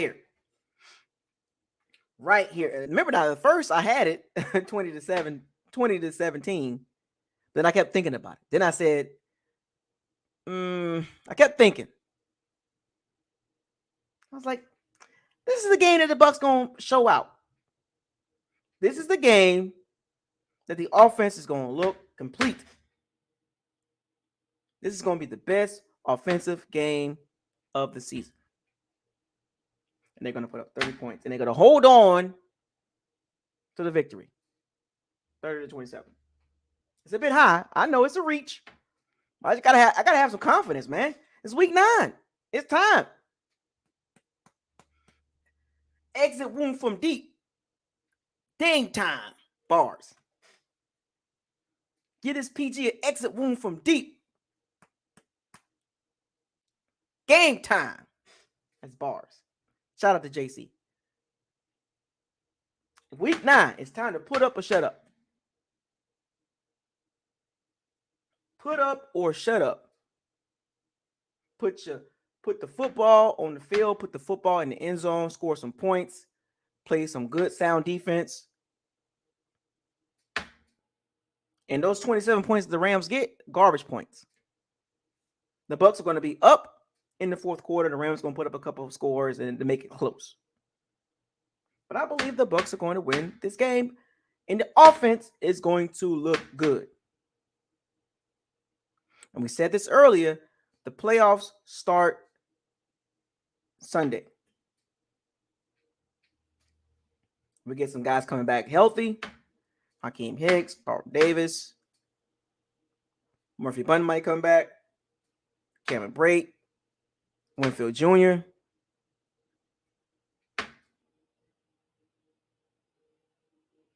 Defense going to play solid. The Bucs going to be up in the fourth quarter. And you know what?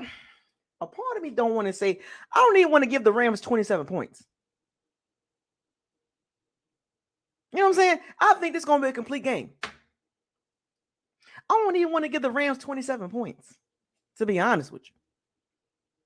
As I look at my score prediction, I think 27 points is too much for the Rams.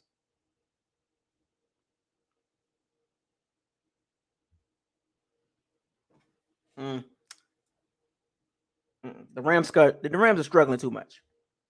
No. 30-17. There you go. I'm not going to change it again. 30-17. The Rams, offensively, they have no running game. Granted, we don't have one. But offense in general, at least the Bucs offense can throw the ball. The Rams can't throw the ball. They can't run the ball. They can't do anything. The only thing they can actually do is play defense. But the Rams offense is going to go 3 and out, put the Rams defense on the field, left and right. The Bucs defense is going to play solid. They're going to sack Matthew Stafford like 4 or 5 times. They're going to get a pick or 2. That's why I see the Bucs playing the most complete game all 4 quarters. Running game, passing offense, touchdowns in the red zone, rush defense, third down defense, all going to look good. And we beat Sean McVay for the first time in 4 games. Or in 3 games. Well, this will be the 4th game. And we get over that hump. So we checked the Saints box. We got over that hump. And we're going to check the Rams box. 30-17, folks. There you have it. Got the Bucs winning, moving to 4-5. Seattle and Germany. Anybody going to the game? Not me. Anyway, shout out to all the Pirates and Sea Bandits. Thank you for coming to the locker room with your host, Isaiah. Subscribe, like, comment, share on all the videos. And don't forget to hit the notification bell icon to notify you on all new videos that's posted on this channel. Hey, I got confidence. The season ain't over with. I said about week 8, week 9, week 10-ish, up in that time frame, the Bucs got to make a move. And I'm picking this week for the Bucs to make a move. Ain't going to surprise everybody. 4-5 coming up. I want y'all to fire those cannons. Seize the day. Raise the flag. Hashtag no risk it, no biscuit. Stay with me. Hashtag facts over feelings. Hashtag bombs away. Hashtag stay humble. Hashtag probability versus possibility. Hashtag what do your eyes tell you? I know your eyes ain't telling you a lot of good, but hey, have some faith. Hashtag what do your eyes tell you? Watch this game closely, folks. I'm going live. Locker room going to be open, but the rule is this Sunday, to be in the locker room, you got to pay to play. Support the channel. That's how it's going to work. Hashtag trenches matter. The trenches is going to play better this game. Hashtag don't get mad at me. I just talk about it. I don't play the game. Hashtag FTC. Hashtag do better. Hashtag must improve. These are just throw-ins. And most importantly, hashtag Super Bowl or bust. Still, let's get on this winning streak. Let's get 2 wins, get into this bye, and we're good to go. Hopefully. I'll see y'all soon. Peace out.